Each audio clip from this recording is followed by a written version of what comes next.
ನಗರದಲ್ಲಿ ಬೆಳ್ಳಂಬೆಳಗ್ಗೆ double murder, ಬೆಚ್ಚಿಬಿದ್ದ ಸಾರ್ವಜನಿಕರು. ಹೂ ಮಾರಾಟ ಮಧ್ಯವರ್ತಿಗಳ ಹಾವಳಿ, 2-3 ದಿನಕ್ಕೆ ಸೀಮಿತವಾದ ಹೋರಾಟ, ವಿಚಾರ ಮರೆತ ಶಾಸಕ ಮತ್ತು ರೈತ ಹೋರಾಟಗಾರರು. ನಗರದ ವಾಸವಿ ರಸ್ತೆಯ ಅವ್ಯವಸ್ಥೆ, ನಗರಸಭೆಯ ಅಧಿಕಾರಿಗಳ ಕಾರ್ಯವೈಖರಿ ಬಗ್ಗೆ ಶಾಸಕ ಬಿಎನ್ ರವಿಕುಮಾರ್ ಅಸಮಾಧಾನ. ಕೆಎಡಿಬಿ ಭೂ ಸ್ವಾಧೀನ ವಿರೋಧಿಸಿ ಜೆಡಿಎಸ್ ಬೆಂಬಲದ ಪ್ರಶ್ನೆ ಗೊಂದಲ, ಪಕ್ಷದ ವರಿಷ್ಠರಿಂದ ಅಧಿಕೃತ ಸೂಚನೆ ಬಂದಿಲ್ಲ ಎಂದ ಶಾಸಕ ಬಿಎನ್ ರವಿಕುಮಾರ್. ನಮಸ್ಕಾರ, ಎಂಎಂಟಿವಿ ನ್ಯೂಸ್ಗೆ ಸ್ವಾಗತ. ನಾನು ಪದ್ಮಮೂರ್ತಿ. ಆತನಿಗೆ ಮಕ್ಕಳು ಅಂದರೆ ಪಂಚಪ್ರಾಣ. ಮಕ್ಕಳನ್ನು ತನ್ನ ಜೊತೆಯಲ್ಲೇ ಇಟ್ಟುಕೊಳ್ಳಬೇಕು ಎನ್ನುವ ಆಸೆ. ಆದರೆ ಗಂಡ ಹೆಂಡತಿಯ ಕುಟುಂಬದೊಳಗಿನ ಕಲಹ ಕೊನೆಗೆ 2 ಜೀವಗಳನ್ನು ಬಲಿ ಪಡೆದುಕೊಂಡಿದೆ. ಏನಿದು ಘಟನೆ, ಎಲ್ಲಿ ಅಂತೀರಾ? ಈ ಸ್ಟೋರಿ ನೋಡಿ. ಹೀಗೆ ಬೆಳಕು ಮೂಡುವ ಮುನ್ನವೇ ರಕ್ತ ದೋಕುಳಿ. ಮನೆಯೊಳಗೆ 2 ಮಹಿಳೆಯರ ಶವ, ಮುಗಿಲು ಮುಟ್ಟಿರುವ ಕುಟುಂಬಸ್ಥರ ಆಕ್ರಂದನ, ನೆರೆಹೊರೆಯವರಲ್ಲಿ ಆತಂಕ. ಈ ದೃಶ್ಯಗಳೆಲ್ಲ ಕಂಡು ಬಂದಿದ್ದು ಚಿಂತಾಮಣಿ ನಗರದ ಜೆ ಕಾಲೋನಿಯಲ್ಲಿ. ಈ ಫೋಟೋದಲ್ಲಿ ಕಾಣುತ್ತಿರುವ 2 ಮಹಿಳೆಯರ ಹೆಸರು ಶಮಾ ಹಾಗೂ ಆಕೆಯ ಸಹೋದರಿ ರೇಷ್ಮಾ ಅಂತ. ಮೃತ ಮಹಿಳೆ ಶಮಾ ಕಳೆದ 9 ವರ್ಷಗಳ ಹಿಂದೆ ಏಜಸ್ ಎಂಬ ವ್ಯಕ್ತಿಯನ್ನು ಪ್ರೀತಿಸಿ ಮದುವೆಯಾಗಿದ್ದಳು. ಇಬ್ಬರ ದಾಂಪತ್ಯಕ್ಕೆ ಸಾಕ್ಷಿಯಾಗಿ 3 ಮಕ್ಕಳು ಸಹ ಇದ್ದಾರೆ. ಆದ್ರೆ ಗಂಡ ಹೆಂಡತಿ ನಡುವೆ ಸಣ್ಣ ಪುಟ್ಟ ಜಗಳ ನಡೆಯುತ್ತಿದ್ದು, ಇದರಿಂದ ಗಂಡ ಬೇಡ ಅಂತ ಗಂಡನ ಮನೆ ಬಿಟ್ಟು ತವರು ಮನೆಗೆ ಸೇರಿಕೊಂಡಿದ್ದಳು. ಇದಾದ ಬಳಿಕ ಪದೇ ಪದೇ ಹೆಂಡತಿ ಮಕ್ಕಳನ್ನು ಮನೆಗೆ ಕರೆತರಲು ಕೇಳಿಕೊಂಡರೂ ಸಹ ಹೆಂಡತಿ ಬಾರದ ಹಿನ್ನೆಲೆ ಇಂದು ಮುಂಜಾನೆ ಮನೆಗೆ ನುಗ್ಗಿ ಹೆಂಡತಿ ಶಮಾ ಹಾಗೂ ನಾದಿನಿ ರೇಷ್ಮಾ ಇಬ್ಬರನ್ನು ಬರ್ಬರವಾಗಿ ಹತ್ಯೆ ಮಾಡಿದ್ದಾನೆ. ನಮಸ್ಕಾರ. ಇವತ್ತು ನಮ್ಮ Chikkaballapura district Chintamani town J ಕಾಲೋನಿಯಲ್ಲಿ ಒಂದು ಡಬಲ್ ಮರ್ಡರ್ ಕೇಸ್ ರಿಪೋರ್ಟ್ ಆಗಿದೆ ಅರ್ಲಿ ಮಾರ್ನಿಂಗ್. ಬೇಸಿಕಲಿ ಜೆ ಕಾಲೋನಿಯಲ್ಲಿ ಇಬ್ಬರು ಜನ ಲೇಡೀಸ್ದು ನಮಗೆ ಬಾಡಿ ಸಿಕ್ಕಿದೆ. ಒಬ್ಬರು ಲೇಡಿ ರೇಷ್ಮಾ ಮತ್ತು ಇನ್ನೊಬ್ಬರು ಶಮಾ. ಈ ಮರ್ಡರ್ದು ಆರೋಪಿ ಅವರ ಹಸ್ಬೆಂಡ್, ಶಮಾದು ಹಸ್ಬೆಂಡ್ ಇದ್ದಾರೆ. ಅವ್ರದ್ದು ವಾಸ ರೆಹಮತ್ ನಗರ್, ಗಲ್ಪೇಟೆ, ಕೋಲಾರ ಡಿಸ್ಟಿಕಲ್ಲಿ ಇದೆ. ಅವರು ಸುಮಾರು ದಿನದಿಂದ ಇವರದು ಮ್ಯಾರಿಟಲ್ ಡಿಸ್ಪ್ಯೂಟ್ ಏನಾದರೂ ನಡ್ತಾ ಇತ್ತು. ಬೇಸಿಕ್ಲಿ ಶಮಾದು ಮದರ್ ಅಂದರೆ ಆರೋಪಿದು ಮದರ್ ಎಲ್ಲದು ಡೆತ್ ಆಗಿತ್ತು 3-4 ತಿಂಗಳು ಹಿಂದೆ. ಆಮೇಲಿಂದ ಶಮಾ 3 ಜನ ಮಕ್ಕಳಿಗೆ ಕರ್ಕೊಂಡು ಹೋಗಿ ಎಲ್ಲಿ ವಾಸ ಇದ್ದರು ಅವ್ರದ್ದು ಜೆ ಕಾಲೋನಿಯಲ್ಲಿ ವಾಪಸ್ ಹೋಗ್ತಾ ಇರಲಿಲ್ಲ. ಈ ಕಾರಣ ಬಗ್ಗೆ ಸುಮಾರು ದಿನದಿಂದ ಅವ್ರದ್ದು ಗಲಾಟ ನಡ್ತಾ ಇತ್ತು. ಸೊ ಇವರು ಆರೋಪಿ ಇವತ್ತು ಬೆಳಿಗ್ಗೆ ಅಲ್ಲಿ ಬಂದಿದ್ದಾರೆ ಮನೆಗೆ. ಆಮೇಲೆ ಬೈಕಲ್ಲಿ ಇಲ್ಲಿ ಬಂದಿದ್ದಾರೆ ಜೆ ಕಾಲೋನಿ ಚಿಂತಾಮಣಿಗೆ. ಮತ್ತು ಮನೆಯಲ್ಲಿ ಹೋಗಿ 2 ಜನ ಲೇಡೀಸ್ ಅಂದರೆ ರೇಷ್ಮಾ ಅವ್ರದ್ದು ಯಂಗರ್ ಸಿಸ್ಟರ್ ಶಮಾದು, ಅವ್ರ ವೈಫ್ ಮತ್ತು ರೇಷ್ಮಾದು 2 ಜನದು ಚಾಕುವಿಂದ ಮರ್ಡರ್ ಮಾಡಿದ್ದೀರ. ಮತ್ತು 3 ಜನ ಮಕ್ಕಳು ಯಾರು ಇದ್ದರು ಅವ್ರಿಗೆ ವಾಪಸ್ ಕರ್ಕೊಂಡು ಹೋಗಿ ಗಲ್ಪೇಟೆ ಹೋಗಿದ್ದಾರೆ ಬೈಕಿಂದ. ಗಲ್ಪೇಟೆಯಲ್ಲಿ ಇವರು ಅರೌಂಡ್ 8:45 ಸ್ಟೇಷನಲ್ಲಿ ಬಂದು ಸ್ವಂತ ಸರೆಂಡರ್ ಮಾಡಿದ್ದಾರೆ. ವೆಪನ್ ಕೂಡ ನಮಗೆ ಸಿಕ್ಕಿದೆ. ಈಗ ನಾವು ಕಸ್ಟಡಿಯಲ್ಲಿ ತಗೊಂಡಿದ್ದೀವಿ. ಅವ್ರಿಗೆ ಮುಂದೆ ಬೇರೆ ಏನು ಕಾರಣ ಇದೆ ಅಥವಾ ಬೇರೆ ಯಾವುದು ಆ್ಯಂಗಲ್ ಇದೆ ಅದು ಕೂಡ ನಾವು ಪತ್ತೆ ಮಾಡ್ತೀವಿ. ಸರ್, ಇದರ ಹಿನ್ನೆಲೆ ಕುಟುಂಬಸ್ಥರ ಏನನ್ನ ಬೇರೆ ರೀತಿಯಲ್ಲಿ ಇದೆಯಾ ಸರ್ ಅಂತ? ಇಲ್ಲ, ಈ ಥರದ್ದು ಯಾವುದೂ ಇರಲಿಲ್ಲ. ಮೊದಲಿಂದ ಈ ಥರ ಗಲಾಟ 3-4 ತಿಂಗಳಿಂದ ಸ್ಟಾರ್ಟ್ ಆಗಿದೆ. ಸಿನ್ಸ್ ಈ ವಾಪಸ್ ಹೋಗ್ತಾ ಇಲ್ಲ ವೈಫ್, ಈ ಥರ ಅವರಿಗೆ ಸಮಸ್ಯೆ ಇತ್ತು. ಅದು ಸಮಸ್ಯೆ, ಅದು ಮೇನ್ ಕಾರಣ ಇದೆ. ಈ ಕಾರಣ ಬಗ್ಗೆ ಇವರು ಈ ಥರ ಬೇಜಾರಾಗಿ ಈ ಥರ ಪತ್ನಿ ಮತ್ತು ನಾದಿನಿಯ ಮೇಲೆ ಮಾರಣಾಂತಿಕ ಹಲ್ಲೆ ನಡೆಸಿ ಹತ್ಯೆ ಮಾಡಿದ ಬಳಿಕ ಮಕ್ಕಳನ್ನು ತನ್ನೊಂದಿಗೆ ಕರೆದುಕೊಂಡು ಹೋಗಿ ಸ್ವತಃ ಕೋಲಾರದ ಗಲ್ಪೇಟೆ ಪೊಲೀಸ್ ಠಾಣೆಗೆ ತೆರಳಿ ಶರಣಾಗಿದ್ದಾನೆ. ಸದ್ಯ ಆರೋಪಿ ನೀಡಿದ ಮಾಹಿತಿಯ ಮೇರೆಗೆ ಎಸ್ಪಿ ಹಾಗೂ ಚಿಕ್ಕಬಳ್ಳಾಪುರ ನಗರ ಪೊಲೀಸರು ಸ್ಥಳಕ್ಕೆ ಭೇಟಿ ನೀಡಿ ಪರಿಶೀಲನೆ ನಡೆಸಿ ಮೃತದೇಹಗಳನ್ನು ಶವಗಾರಕ್ಕೆ ರವಾನಿಸಿದ್ದಾರೆ. ಡಿಸ್ಪ್ಯೂಟ್ಸ್ ಮತ್ತು ಜಗಳ ಆಗಿದ್ದು ಕ್ವಾರಲ್ಸ್ ರೆಗ್ಯುಲರ್ ಆಗಿ ಆಗ್ತಾ ಇತ್ತು. ಇವತ್ತು ಬೆಳಿಗ್ಗೆ ಇವರು ನಮ್ಮ ಆರೋಪಿ ಎಜಾಜ್ ಅಲ್ಲಿಂದ ಅರೌಂಡ್ 5 ಗಂಟೆಗೆ 5ವರೆಗೆ ಬಿಟ್ಟಿದ್ದೀರಾ ಗಲ್ಪೇಟೆಯಿಂದ ಒಂದು ಬೈಕಲ್ಲಿ. ಇಲ್ಲಿ ಅರೌಂಡ್ 6:30 ಬಂದು ಜೆ ಕಾಲೋನಿಯಲ್ಲಿ ಯಾವ ಮನೆಯಲ್ಲಿ ಇವರು ಇದ್ದಾರೆ ಆ ಮನೆಯಲ್ಲಿ ಹೋಗಿ ಈ 2 ಜನ ಲೇಡೀಸ್ ಮಲಗಿದ್ರು ಮತ್ತು ಮಕ್ಕಳು ಕೂಡ ಇದ್ದರು. 2 ಜನ ಲೇಡೀಸ್ಗೆ ಹೋಗಿ ಚಾಕುವಿಂದ ಅಟ್ಯಾಕ್ ಮಾಡಿ ಅವರಿಗೆ ಸಾಯಿಸಿದ್ದಾರೆ. ಆಮೇಲೆ 3 ಜನ ಮಕ್ಕಳಿಗೆ ಗಾಡಿಯಲ್ಲಿ ಕರ್ಕೊಂಡು ವಾಪಸ್ ಗಲ್ಪೇಟೆ ಹೋಗಿದ್ದಾರೆ. ಗಲ್ಪೇಟೆಯಲ್ಲಿ ಇವರು ಮಕ್ಕಳಿಗೆ ಮನೆಯಲ್ಲಿ ಬಿಟ್ಟು ಗಲ್ಪೇಟೆ ಸ್ಟೇಷನಲ್ಲಿ ಅರೌಂಡ್ 8:45 ಸರೆಂಡರ್ ಮಾಡಿದ್ದಾರೆ. ಅಲ್ಲಿಂದ ನಮಗೆ ಮಾಹಿತಿ ಬಂದಿದೆ. ಬೆಳಿಗ್ಗೆಯಿಂದ ಈ ಥರ ಯಾರು ಮಾಹಿತಿ ಕೊಳ್ಳಿಲ್ಲ ಈ ಥರ ಮರ್ಡರ್ ಆಗಿದೆ. ಇವರು ಯಾವಾಗ ಸರೆಂಡರ್ ಮಾಡಿದರೆ ಆಮೇಲೆ ಇದು ಎಲ್ಲರ ಗಮನಕ್ಕೆ ಬಂದಿದೆ ಈ ಥರ ಇನ್ಸಿಡೆಂಟ್ ಆಗಿದೆ ಇಲ್ಲಿ. ಈಗ ನಾವು ಅಲ್ಲಿಂದ ಆರೋಪಿಗೆ ಸೆಕ್ಯೂರ್ ಮಾಡಿ ಕರ್ಕೊಂಡು ಬರ್ತಾ ಇದ್ದೀವಿ. ಬೇಸಿಕ್ ಮೆಟಲ್ ಡಿಸ್ಪ್ಯೂಟ್ ಕರೆಂಟ್ ಬಗ್ಗೆ ಇದು ಇನ್ಸಿಡೆಂಟ್ ಆಗಿದೆ. ಗಲಾಟ ಅವ್ರದ್ದು ಮೊದಲಿಂದ ಆಗ್ತಾಯಿತ್ತು. ಅವ್ರಿಗೆ ಮನೆಯಲ್ಲಿ ವಾಪಸ್ ಬನ್ನಿ ಈ ಥರ ಕರೀತಾ ಇದ್ರು. ಈ ಕಾರಣ ಬಗ್ಗೆ ಗಲಾಟ ರೆಗ್ಯುಲರ್ ಆಗಿ ಆಗ್ತಾಯಿದ್ರು. ಇವರು ವಾಪಸ್ ಹೋಗಲಿಲ್ಲ 3 ಮಂತ್ಸಿಂದ. ಬೇಲಿಗೆ ಇವತ್ತು ಬಂದು ಇವರು ಡೈರೆಕ್ಟ್ ಅಟ್ಯಾಕ್ ಮಾಡಿದ್ದಾರೆ, ಈ ಥರ ನಮಗೆ ಮಾಹಿತಿ ಇದೆ. ಬಿಕಾಸ್ ಬೇರೆ ಅಕ್ಕಪಕ್ಕದವರಿಗೆ ಏನೂ ಮಾಹಿತಿ ಇರಲಿಲ್ಲ ಕಿ ಯಾವಾಗ ಆಯಿತು, ಹೇಗೆ ಆಯಿತು, ಏನೂ ಸೌಂಡ್ ಬರಲಿಲ್ಲ ಅವರು. ಸರ್, ಈಗ ರೇಷ್ಮನ್ನ ಕೊಲೆ ಮಾಡೋದಕ್ಕೆ ಏನು ಕಾರಣ ಸರ್? ಅವರು 2 ಜನ ಜೊತೆಗೆ ಇದ್ದರು. ಮತ್ತು ಈಗ ನಮಗೆ ಆರೋಪಿ ಸಿಕ್ಕಿದ್ದು ಅವ್ರದ್ದು ಇಂಟರಿಗೇಷನ್ ಮಾಡ್ತೀವಿ ನಾವು ಕಿ ಇನ್ನೊಬ್ಬರು ಲೇಡಿದು ಯಾಕೆ ಮಾಡಿದ್ದಾರೆ, ಅದು ಕೂಡ ಏನಾದರೂ ಕಾರಣ ಇರಬೇಕು. ಬಟ್ ಅದು ಇಂಟರಿಗೇಷನ್ ಆದಮೇಲೆ ಗೊತ್ತಾಗುತ್ತೆ. ಅವರು ಕೂಡ ಅದೇ ರೂಮಲ್ಲಿ ಮಲಗಿದ್ರು. ಮತ್ತು ಮಕ್ಕಳಿಗೆ ಇವರು ಕರ್ಕೊಂಡು ಹೋಗಿದ್ರು. 3 ಜನ ಮಕ್ಕಳು ಇದ್ದಾರೆ. ಬಟ್ ಅವ್ರದ್ದು ವಯಸ್ಸು ತುಂಬ ಕಮ್ಮಿ ಇದೆ. ಸೊ ನೋಡೋಣ ನಾವು ಯಾವುದು ಕೌನ್ಸಿಲಿಂಗ್ ಅಥವಾ ಚೈಲ್ಡ್ ವೆಲ್ಫೇರ್ ಕಮಿಟಿದವ್ರದ್ದು ಹೆಲ್ಪ್ ಮಾಡಿ ಅವ್ರ ಜೊತೆ ಮಾತಾಡ್ತೀವಿ. ಈಗ ದೂರ ನಾವು ಅವ್ರ ಫ್ಯಾಮಿಲಿ ಮೆಂಬರ್ಸಿಂದ ತಗೊಳ್ತಾ ಇದ್ದೀವಿ. ಬೇರೆ ಸಿಸ್ಟರ್ಸ್ ಇದ್ದಾರೆ, ಅಕ್ಕಪಕ್ಕ ಮನೆಯಲ್ಲಿ ಬೇರೆ ಸಿಸ್ಟರ್ಸ್ ಇದ್ದಾರೆ, ಅವರಿಂದ ನಮ್ಮ ದೂರ ತಗೊಳ್ತಾ ಇದ್ದೀವಿ. ಇಲ್ಲಿ ಕೋಲಾರದಿಂದ ಇಲ್ಲಿ ಬಂದು ಅವ್ರ ಮನೆಗೆ ಬಂದು ಎಷ್ಟು ದಿನ ಆಗಿದೆ ಸರ್? 3 ಮಂತ್ಸಿಂದ ಇವತ್ತು ಮದರ್ದು ಡೆತ್ 3 ಮಂತ್ಸಿಂದೇ ಆಗಿತ್ತು. ವೈಫ್ದು ಮದರ್ದು ಡೆತ್. ಆ ಟೈಮ್ಗೆ ಇವರು ಬಂದಿದ್ದಾರೆ ಅವ್ರ ಕಾರ್ಯತತಿ ವಗೇರೆ ಮಾಡೋಕ್ಕೆ. ಒಟ್ಟಾರೆ ಕುಟುಂಬ ಕಲಹದ ಹಿನ್ನೆಲೆ ನಡೆದಿರಬಹುದಾದ ಈ ಡಬಲ್ ಮರ್ಡರ್ ಪ್ರಕರಣಕ್ಕೆ ಸಂಬಂಧಿಸಿದಂತೆ ಪೊಲೀಸರು ಆರೋಪಿಯನ್ನು ವಶಕ್ಕೆ ಪಡೆದು ವಿಚಾರಣೆ ನಡೆಸುತ್ತಿದ್ದಾರೆ. ತನಿಖೆ ಪೂರ್ಣಗೊಂಡ ಬಳಿಕವೇ ಕೊಲೆಗೆ ನಿಖರ ಕಾರಣ ಏನು ಎಂಬುದು ಸ್ಪಷ್ಟವಾಗಲಿದೆ. ಅರುಣ್ ಜೊತೆ ಅಸ್ಲಂ ಪಾಷಾ, MMT ನ್ಯೂಸ್, ಚಿಕ್ಕಬಳ್ಳಾಪುರ. ಹೂ ಬೆಳೆದಿದ್ದರೂ ಹೂ ಮಾರಾಟ ಮಧ್ಯವರ್ತಿಯಾಗಿ ರೈತರಿಂದ ಅಕ್ರಮವಾಗಿ ಹಣ ವಸೂಲಿ ಮಾಡಲಾಗುತ್ತಿತ್ತು. ವರ್ತಕರ ವಿರುದ್ಧ ಶಾಸಕ ಮತ್ತು ರೈತ ಹೋರಾಟಗಾರರು ಈ ಕುರಿತು ಧ್ವನಿ ಎತ್ತಿದ್ದರು. ಆದರೆ 2-3 ದಿನಕ್ಕೆ ಮಾತ್ರ ಸೀಮಿತವಾದ ಹೋರಾಟ ತದನಂತರ ವಿಚಾರ ಮರೆತಿದ್ದು ರೈತರಿಗೆ ಆಗುತ್ತಿರುವ ಅನ್ಯಾಯ ಮಾತ್ರ ಮುಂದುವರೆದಿದೆ.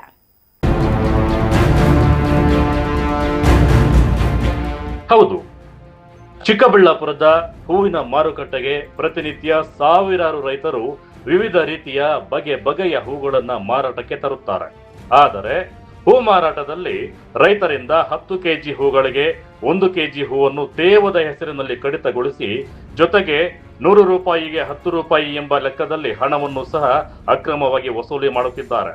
ಕೃಷಿ ಮಾರುಕಟ್ಟೆ ಕಾಯ್ದೆಯ ಪ್ರಕಾರ ಮಧ್ಯವರ್ತಿಗಳು ರೈತರಿಂದ ಯಾವುದೇ ರೀತಿಯ ಕಮಿಷನ್ ಅಥವಾ ಶುಲ್ಕ ವಸೂಲಿ ಮಾಡುವಂತಿಲ್ಲ. ವ್ಯಾಪಾರಿಗಳಿಂದ ಮಾತ್ರ ಕಮಿಷನ್ ಪಡೆಯಲು ಅವಕಾಶವಿದೆ ಅಷ್ಟೇ. ಆದರೆ ನಿಯಮವನ್ನ ಉಲ್ಲಂಘಿಸಿ ರೈತರಿಂದಲೇ ಹಣ ಪಡೆಯುತ್ತಿದ್ದಾರೆ. 5-6 ತಿಂಗಳ ಹಿಂದೆ ಈ ವಿಚಾರವಾಗಿ ಶಾಸಕ ಪ್ರದೀಪೇಶ್ವರ್ ರೈತರಿಗೆ ಆಗುತ್ತಿರುವ ಅನ್ಯಾಯದ ವಿರುದ್ಧ ಧ್ವನಿ ಎತ್ತಿದ್ದರು.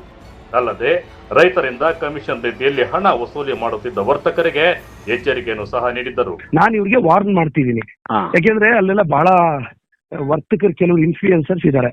ಸರಿ, ನಾನು ಅವ್ರಿಗೆ ವಾರ್ನ್ ಮಾಡ್ತಿದ್ದೀನಿ, ಯಾರಾದ್ರೂ ಐ ಡೋಂಟ್ ಕೇರ್, ನಾಳೆಯಿಂದ ಕಮಿಷನ್ ತಗೊಳ್ಳೋದು ನಿಲ್ಲಿಸ್ಬೇಕು. ನೀವೇನಾದ್ರು ತಗೊಳ್ಳೋದು ಕಂಟಿನ್ಯೂ ಮಾಡಿ ಕಾನೂನು ವಿರುದ್ಧ ಹೋದ್ರೆ ನಾನು ಲೈಸೆನ್ಸ್ ಕ್ಯಾನ್ಸಲ್ ಮಾಡಿಸ್ತೀನಿ. ಇಲ್ಲ ಫ್ಲವರ್ ಮಾರ್ಕೆಟ್ ನ ವರ್ತಕರ ಅದೊಂದು ಮಾಫಿಯಾ ಇದೆ, ಅದಕ್ಕಂತೂ ನಾನು ಕಡಿವಾಣ ಹಾಕ್ತೀನಿ. ರೈತರ ಪರ ನಿಲ್ತೀನಿ. ರೈತರು ದಯವಿಟ್ಟು ಸಹಕರಿಸಿ. ಪರವಾಗಿಲ್ಲ, ಅವ್ರಿಗೆ ಕಾನೂನು ರೀತಿ ಬಿಸ್ನೆಸ್ ಮಾಡಕ್ ಆ ವರ್ತಕರಿಗೆ ಬರಲ್ಲ ಅಂದ್ರೆ ಅಂಗಡಿ ಬಾಗ್ಲು ಹಾಕೊಂಡು ಹೋಗ್ಲಿ. ಕಾನೂನು ರೀತಿ ಬಿಸ್ನೆಸ್ ಮಾಡೋರು ಬೇಜಾನ್ ಜನ ಇದ್ದಾರೆ, ಅವ್ರು ಬಂದು ಬಿಸ್ನೆಸ್ ಮಾಡ್ತಾರೆ. ಇನ್ನು 5-6 ತಿಂಗಳ ಹಿಂದೆ ಹೂವಿನ ಮಾರುಕಟ್ಟೆಯಲ್ಲಿ ರೈತರಿಂದ 10% ವಸೂಲಿ ಮಾಡುತ್ತಿದ್ದ ವರ್ತಕರಿಗೆ ರೈತ ಸಂಘಟನೆಗಳು 2-3 ದಿನ ಹೋರಾಟಗಳನ್ನು ನಡೆಸಿದರು. ಇದಾದ ಬಳಿಕ ಮಾರುಕಟ್ಟೆಗೆ ಲೋಕಾಯುಕ್ತ ಅಧಿಕಾರಿಗಳು ಸಹ ಭೇಟಿ ನೀಡಿ ಅಲ್ಲಿನ ಸತ್ಯಾಂಶಗಳ ಬಗ್ಗೆ ವರದಿ ಮಾಡಿದ್ದರು. ಆದರೆ ಹೋರಾಟಗಾರರು ಮಾತ್ರ 2-3 ದಿನಗಳ ಬಳಿಕ ಹೋರಾಟವನ್ನೇ ನಿಲ್ಲಿಸಿಬಿಟ್ರು. 5 ತಿಂಗಳು ಕಳೆದರೂ ಸಹ ಅಕ್ರಮ ವಸೂಲಿ ಮಾತ್ರ ನಿಂತಿಲ್ಲ. ಹೀಗಾಗಿ ರೈತ ಸಂಘಟನೆಗಳು ಏಕೆ ಮೌನವಾಗಿವೆ?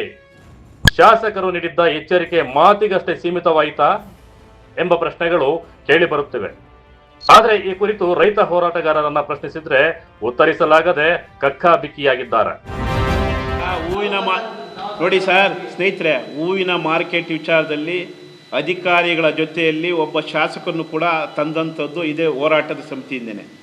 ನಾವು ನೋಡು 10 ರೂಪಾಯಿ ವಸೂಲು ಮಾಡ್ತಾ ಇದ್ದಾರೆ, ನಿಮ್ಮ ನಡೆ ಏನು ಅನ್ನೋದ್ರ ಬಗ್ಗೆ ಮಾನ್ಯ ಹಾಲಿ ಶಾಸಕರೇ ಆ ಜಾಗಕ್ಕೆ ಬಂದು ನಾವು ತಡಿತೀವಿ ಅಂತೇಳಿ ಅಲ್ಲಿ 2 ವಿಧಾನದಲ್ಲೇ ಇದೆ. ಒಂದು ನಮ್ಮ APMC ಮಾರುಕಟ್ಟೆಯಲ್ಲಿ ಒಂದು ತಂಡ ನಡೀತದೆ, ಮತ್ತೊಂದು ಇನ್ನೊಂದು ಕಡೆ ನಡೀತದೆ. ಅದು ರಾಜಕೀಯ ರಂಗಕ್ಕಾಗಿ ಅವರವರ ಬೇಳೆಗೋಸ್ಕರವಾಗಿ ಅಲ್ಲ ಸರ್, ವಿಷಯ ಅದೇ ಹೇಳ್ತಾ ಇರೋದು. ಈಗ ಅದೇ ಸರ್ ರೈತರೇ ಹೇಳ್ತಾರೆ. ಈಗ ರಾಜ್ಯದ ಕಾರ್ಯದರ್ಶಿಗಳ ಮಂಜುಳವರ ಗಮನಕ್ಕೂ ಕೂಡ ನಾವು ತಂದೆವೆ. ಇವತ್ತು ನಮ್ಮ ಹೋರಾಟ ಏನಿತ್ತದೋ ನಾವು ಎಲ್ಲಿಗಂಟ ಹೋರಾಟ, ಈಗ ನಮ್ಮ ಹೋರಾಟ ಏನಿದೆಯೋ ನಾವು ಹೋರಾಟವನ್ನು ಮಾಡ್ತಾ ಇದ್ವಿ. ಅದಕ್ಕೆ ನಿಲ್ಲಿಲ್ಲ. ಹಿಂದೆ ರವೀಂದ್ರ DC ಅವರು ಬೆಳಗ್ಗೆ 8 ಗಂಟೆಗೆ ಮಾರ್ಕೆಟ್ ಎಲ್ಲ ಸುತ್ತಾಡಿದ್ದು ನಾವೇ ಕರ್ಕೊಂಡೋಗಿ ಸುತ್ತಾಡಿಸಿದ್ದೀವಿ. ಆಗ ರೈತರ ಬೆಳೆ ಕಮಿಷನ್ ತಗೊಂಬಾರ್ದು, ಇವ್ರು ಮಾತ್ರ ತಗೊಬೇಕಂದಾಗ ಅದೊಂದು 6-7 ತಿಂಗಳು ಅದು ನಡೀತದು. ನಮ್ಮ ಹೋರಾಟ ಏನಿತ್ತು ಸೀರಿಯಸ್ ಆಗಿತ್ತು. ನಾವು ಸಂಬಂಧಪಟ್ಟಂಥ ಜವಾಬ್ದಾರಿತವಾದಂಥ ಇಲಾಖೆಯ ಜವಾಬ್ದಾರಿ ಕೊಟ್ಟಿದ್ದೇವೆ, ಜವಾಬ್ದಾರಿತವಾದಂಥ ಜಿಲ್ಲಾಡಳಿತ ಜವಾಬ್ದಾರಿ ಕೊಟ್ಟಿದ್ದೇವೆ. ನೀವು ಏನಾದರೂ ಬಗೆಹರಿಸ್ತಾ ಹೋದರೆ ಆವತ್ತು ಶಾಸಕರು ಮತ್ತು ಮಾನ್ಯ ಜಿಲ್ಲಾಧಿಕಾರಿಗಳು ಅಧ್ಯಕ್ಷತೆಯಲ್ಲಿ ಏನು ಸಭೆ ನಡೆದು ಅವರು ನಮಗೆ 3 ತಿಂಗಳ ಕಾಲಾವಕಾಶವನ್ನು ಕೇಳಿದರು. ಅವರು 3 ತಿಂಗಳು ಕಾಲಾವಕಾಶ ಕೆಲಸ ಆಗಿಲ್ಲ. ನಾವು ಈ ವಿಚಾರವನ್ನು ರೈತರ ಗಮನಕ್ಕೆ ತಂದು ಒಂದು ದೊಡ್ಡ ಮಟ್ಟದ ಹೋರಾಟಕ್ಕೆ ನಾಂದಿ ಹಾಡ್ತೇವೆ. ಒಟ್ಟಾರೆ ಹೂವಿನ ಮಾರುಕಟ್ಟೆಯಲ್ಲಿ ರೈತರಿಂದ ಅಕ್ರಮ ವಸೂಲಿ ನಡೆಯುತ್ತಿದ್ದರೂ ಸಹ ಸಮಸ್ಯೆಗೆ ಶಾಶ್ವತ ಪರಿಹಾರ ಸಿಕ್ಕಿಲ್ಲ. ರೈತರ ಪರವಾಗಿ ಧ್ವನಿ ಎತ್ತಿದ್ದ ಜನಪ್ರತಿನಿಧಿಗಳು ಹಾಗೂ ರೈತ ಸಂಘಟನೆಗಳು ಮತ್ತೆ ಈ ವಿಚಾರದಲ್ಲಿ ಸಕ್ರಿಯವಾಗಿ ಮುಂದಾಗುತ್ತಾರಾ ಅಥವಾ ಇಲ್ಲವಾ ಎಂಬುದನ್ನ ಕಾದು ನೋಡಬೇಕಿದೆ. ಕ್ಯಾಮೆರಾ ಪರ್ಸನ್ ಪ್ರವೀಣ್ ಜೊತೆ ಕಳವರ ಅರುಣ್, MMTV ನ್ಯೂಸ್, ಚಿಕ್ಕಬಳ್ಳಾಪುರ. ಶಿಡ್ಲಘಟ್ಟ ನಗರದ ವಾಸವಿ ರಸ್ತೆಯ ಅವ್ಯವಸ್ಥೆಯನ್ನು ಕಂಡ ಶಾಸಕರು ನಗರಸಭೆಯ ಅಧಿಕಾರಿಗಳ ಕಾರ್ಯವೈಖರಿ ಬಗ್ಗೆ ಅಸಮಾಧಾನವನ್ನು ಹೊರಹಾಕಿದ್ದಾರೆ. ಹಿಂದೆ ಮುಂದೆ ಬ್ಯಾರಿಕೇಡ್ ಕೂಡ ಹಾಕ್ದಿರ ಹಂಗೆ ಬಿಟ್ಟಿದ್ದಾರೆ UGD ಅವರು. 5 ಅಡಿ 6 ಅಡಿ ಆಚೆ ಬಿದ್ದ ಅವ್ರಿಗೆ ಬ್ಯಾಕ್ ಗ್ರೌಂಡ್ ಸರಿ ಇಲ್ಲ, ಇದ್ದಿದ್ರೆ ಇಷ್ಟು ಗಲಾಟೆ ಆಗಿರೋದು. DC ಬರಬೇಕಾಗಿತ್ತು ಅವಾಗ. ಹೇಳೋರಿಲ್ಲ ಹೇಳೋದು. ಕಳೆದ 2 ವರ್ಷಗಳ ಹಿಂದೆ ಶಂಕುಸ್ಥಾಪನೆಯಾಗಿದ್ದ ರಸ್ತೆಯನ್ನ ಮಾಡಲು ಆಗದ ನಮಗೆ ನಾಚಿಕೆಯಾಗುತ್ತದೆ. ಶಿಡ್ಲಘಟ್ಟ ನಗರದ ವಾಸವಿ ರಸ್ತೆಯ ಅವ್ಯವಸ್ಥೆಯ ಕುರಿತು ಸಾಮಾಜಿಕ ಜಾಲತಾಣಗಳಲ್ಲಿ ನಗರಸಭೆಯ ಕಾರ್ಯವೈಖರಿಯನ್ನ ಟೀಕಿಸುವಂತಾಗಿದೆ. ಮುಂದಿನ 10 ದಿನ ಒಳಗೆ ಈ ರಸ್ತೆ ಅಭಿವೃದ್ಧಿಗೊಳಿಸದಿದ್ದರೆ ಸ್ವತಃ ನಾನೇ ನಿಂತು ಈ ರಸ್ತೆಯನ್ನ ಅಭಿವೃದ್ಧಿಗೊಳಿಸಲು ಕ್ರಮ ಕೈಗೊಳ್ಳುತ್ತೇನೆ ಎಂದು ಅಧಿಕಾರಿಗಳಿಗೆ ಎಚ್ಚರಿಸಿದರು. ಇದೇ ವೇಳೆಯಲ್ಲಿ ವಾಸವಿ ರಸ್ತೆಯ ನಾಗರಿಕರು ಪ್ರತಿನಿತ್ಯ ಅನುಭವಿಸುತ್ತಿರುವ ನರಕ ಯಾತನೆ ಕುರಿತು ಶಾಸಕರ ಗಮನ ಸೆಳೆದರು. ಕುಡಿಯುವುದಕ್ಕೆ ನೀರಿಲ್ಲ, ಚರಂಡಿ ನೀರು ಸರಿಯಾಗಿ ಹೋಗುತ್ತಿಲ್ಲ, ಇಂತಹ ಸ್ಥಿತಿ ನಮಗೆ ಬಂದಿದೆ ಎಂದು ತಮ್ಮ ಸಮಸ್ಯೆಯನ್ನ ತೋಡಿಕೊಂಡರು. ಇನ್ನು ಕುಡಿಯಲು ನೀರು ಸಂಪರ್ಕ ಕಲ್ಪಿಸಲು ಸಹ ನಾವು ಹಣವನ್ನ ಪಾವತಿಸಿದ್ದೇವೆ ಎಂದು ಶಾಸಕರ ಬಳಿ ನಾಗರಿಕರು ತಮ್ಮ ನೋವು ತೋಡಿಕೊಂಡಿದ್ದಾರೆ. ನಾಗರಿಕರ ಸಮಸ್ಯೆಗಳನ್ನ ಆಲಿಸಿದ ಶಾಸಕರು ನಗರ ಮತ್ತು ಗ್ರಾಮೀಣ ಪ್ರದೇಶಗಳ ರಸ್ತೆಗಳ ಅಭಿವೃದ್ಧಿಗಾಗಿ ಅನುದಾನಗಳನ್ನ ತರುತ್ತಿದ್ದೇನೆ, ಆದರೆ ಕಾಮಗಾರಿ ಸಮರ್ಪಕವಾಗಿ ನಡೆಸಲು ಅಧಿಕಾರಿಗಳು ನಿರ್ಲಕ್ಷ್ಯ ವಹಿಸುತ್ತಿರುವ ಬಗ್ಗೆ ಬೇಸರ ವ್ಯಕ್ತಪಡಿಸಿದ್ದಾರೆ. ಸರ್, ಜಂಗಮಕೋಟೆ KDB ವಿರೋಧಿ ಮಾಡ್ತಾ ಇರೋವಂಥವ್ರಿಗೆ ಬೆಂಬಲವಾಗಿ ಕುಮಾರಸ್ವಾಮಿ ಅವರು ಬೆಂಬಲ ಸೂಸ್ತಾ ಇದ್ದಾರೆ ಅಂತ ಹೇಳಿದ್ರು ಸರ್. ಅದು ಯಾವ ಥರ ಅಂತ? ಈಗ ಶಿಡ್ಲಘಟ್ಟ ವಿಧಾನಸಭಾ ಕ್ಷೇತ್ರದ್ದು ಜಂಗಮಕೋಟೆ ಹೋಬಳಿ KDBಗೆ ಸಂಬಂಧಪಟ್ಟಂಗೆ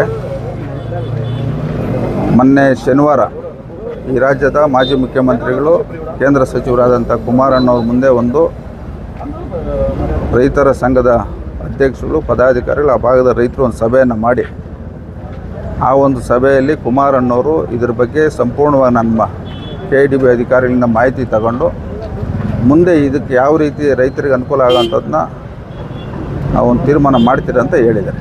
ಅಷ್ಟು ಬಿಟ್ಟು ಬೇರೆ ಇನ್ಯಾವುದೇ ಆ ಸಭೆಯಲ್ಲಿ ಕುಮಾರಣ್ಣವ್ರು ಆಶ್ವಾಸನೆ ಕೊಡ್ತಕ್ಕಂಥದ್ದಾಗ್ಬೋದು, ಇಲ್ಲ ನಾವು ಕೊಡತಕ್ಕಂಥದ್ದಾಗ್ಬೋದು, ಯಾವುದೂ ಆಗಿಲ್ಲ.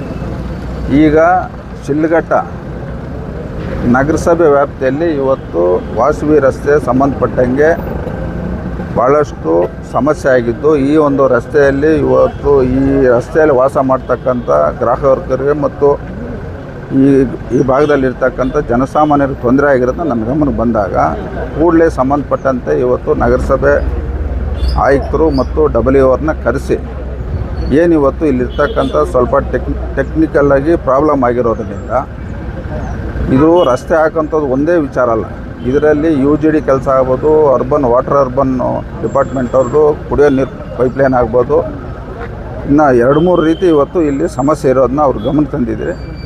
ಕೂಡಲೇ ಇವತ್ತು ಇದನ್ನೆಲ್ಲ ಸಂಬಂಧಪಟ್ಟಂಥ ಇಲಾಖೆ ಅಧಿಕಾರಿಗಳು ಗಮನ ತಂದು ನಾಳೆಯಿಂದ ಈ ರಸ್ತೆ ಕೆಲಸ ಪ್ರಾರಂಭ ಮಾಡ್ತಾಯಿದ್ದೀರಿ. ಆದಷ್ಟು ಬೇಗ ಈ ರಸ್ತೆ ಕ್ಲಿಯರ್ ಮಾಡಿಸ್ತಕ್ಕಂಥ ಕೆಲಸ ನಾನು ಮಾಡ್ತೀನಿ. ಸರ್, ಇಲ್ಲೆಲ್ಲ ಮುನ್ಸಿಪಾಲಿಟಿ ಫೇಲ್ಯೂರ್ ಆಗ್ತಾ ಇದೆ ಅಂತ ಹೇಳ್ತಾ ಇದ್ದಾರೆ, ಅದ್ರ ಬಗ್ಗೆ ಹೇಳಬೇಕಂದ್ರೆ ಸರ್? ಮುನ್ಸಿಪಾಲಿಟಿ ಫೇಲ್ಯೂರ್ ಆಗದಂತೆ ಜನಸಾಮಾನ್ಯರು ಮಾತಾಡ್ತಾ ಇದ್ದಾರೆ.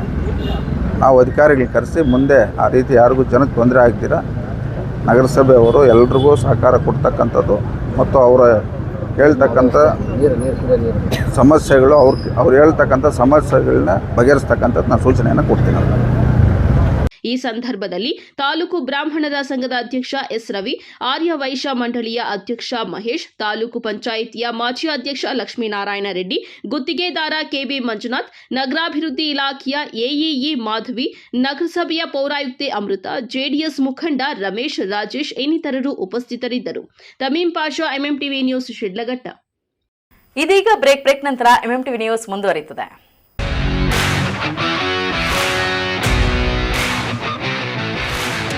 ನೀವೆಂದು ಪಡೆಯದ ಥ್ರಿಲ್ಲಿಂಗ್ ಅನುಭವವನ್ನ ಕೊಡಲು ಚಿಕ್ಕಬಳ್ಳಾಪುರಕ್ಕೆ ಬಂದಿದೆ ವಾಯು ವೆಲಾಸಿಟಿ ಗೋ ಕಾರ್ಟಿಂಗ್. ಸ್ಥಳ ಎಸ್ ಗೊಲ್ಲಹಳ್ಳಿ ನಿಯರ್ ಈಶಾ, ಚಿಕ್ಕಬಳ್ಳಾಪುರ. ಸಾರ್ವಜನಿಕರು ಹಾಗೂ ವಿದ್ಯಾರ್ಥಿಗಳಿಗಾಗಿ ವಿಶೇಷ ಆಫರ್ಗಳು ಲಭ್ಯ. ಕನಿಷ್ಠ ಲಾಪ್ಸ್ಗಳಿಂದ ಹಿಡಿದು ಗರಿಷ್ಠ ಲಾಪ್ಸ್ಗಳವರೆಗೆ ಹೈ ಸ್ಪೀಡ್ ಟ್ರ್ಯಾಕ್, ಪ್ರೀಮಿಯಂ ಸೇಫ್ಟಿಯೊಂದಿಗೆ ರೈಡ್ ಮಾಡುವ ಅವಕಾಶ. ನಿಮ್ಮ ಸ್ನೇಹಿತರು ಹಾಗೂ ಕುಟುಂಬಸ್ಥರೊಂದಿಗೆ ಪ್ರತಿ ಕ್ಷಣಗಳನ್ನ ಆನಂದಿಸಬಹುದಾದ ಸುವರ್ಣಾವಕಾಶ.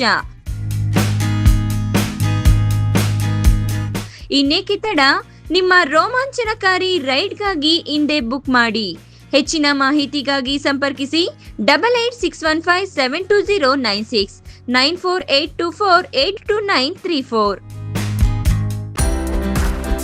ನೀಟ್ ಹಾಗೆ CET ಈ ಲಾಂಗ್ ಟರ್ಮ್ ಕೋಚಿಂಗ್ನ ಯಾರ್ಯಾರಿಗೆ ಕೊಡ್ತಾರೆ ಸರ್? ಈ ಒಂದು ಕೋರ್ಸ್ನ ಸೆಕೆಂಡ್ PUC ಸೈನ್ಸ್ ಮಕ್ಕಳು ಕಂಪ್ಲೀಟ್ ಆಗಿರೋ ಮಕ್ಕಳಿಗೆ ಕೊಡ್ತೀವಿ.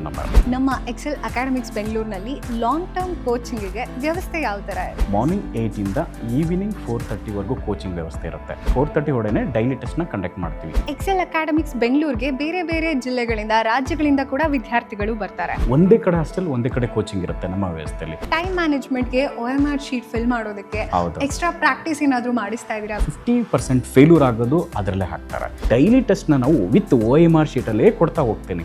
ಒಂದು ಸೀಕ್ರೆಟ್ ಇದೆ ನಮ್ಮಲ್ಲಿ, ಏನಂದರೆ unlocking the secret of NEET ಅಂತ ನಾವು ಒಂದು ಬುಕ್ನ ಪ್ರಿಪೇರ್ ಮಾಡಿದ್ದೀವಿ. ಅದಕ್ಕೆ ನಮ್ಮಲ್ಲಿ ಹೈಯೆಸ್ಟ್ ರ್ಯಾಂಕಿಂಗ್ ಬರ್ತಾ ಇರೋದು ನಮ್ಮಲ್ಲಿ. ಯಾಕೆ ಅಂದರೆ ಈ ಒಂದು ಸೀಕ್ರೆಟ್ ಇದೆ.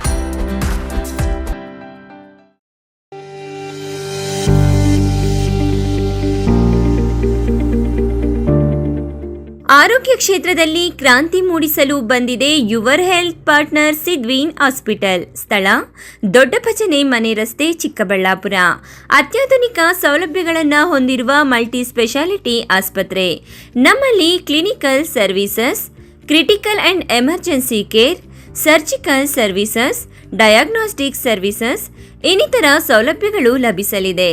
ನುರಿತ ತಜ್ಞ ವೈದ್ಯರು, ಉತ್ತಮ ಚಿಕಿತ್ಸೆ, ಉತ್ತಮ ಆರೈಕೆಯೊಂದಿಗೆ ಈಗಾಗಲೇ ಮನೆ ಮಾತಾಗಿದೆ. ಪ್ರತಿನಿತ್ಯ 24 ಗಂಟೆಗಳ ಆರೋಗ್ಯ ಸೇವೆ ಲಭ್ಯ. ವಿಶಾಲವಾದ ಪಾರ್ಕಿಂಗ್ ವ್ಯವಸ್ಥೆ ಸಹ ಇದೆ. ನಿಮ್ಮ ಆರೋಗ್ಯವೇ ನಮ್ಮ ಧ್ಯೇಯ. ಯುವರ್ ಹೆಲ್ತ್ ಪಾರ್ಟ್ನರ್ ಸಿದ್ವೀನ್ ಹಾಸ್ಪಿಟಲ್. ಹೆಚ್ಚಿನ ಮಾಹಿತಿಗಾಗಿ ಸಂಪರ್ಕಿಸಿ 7483268887.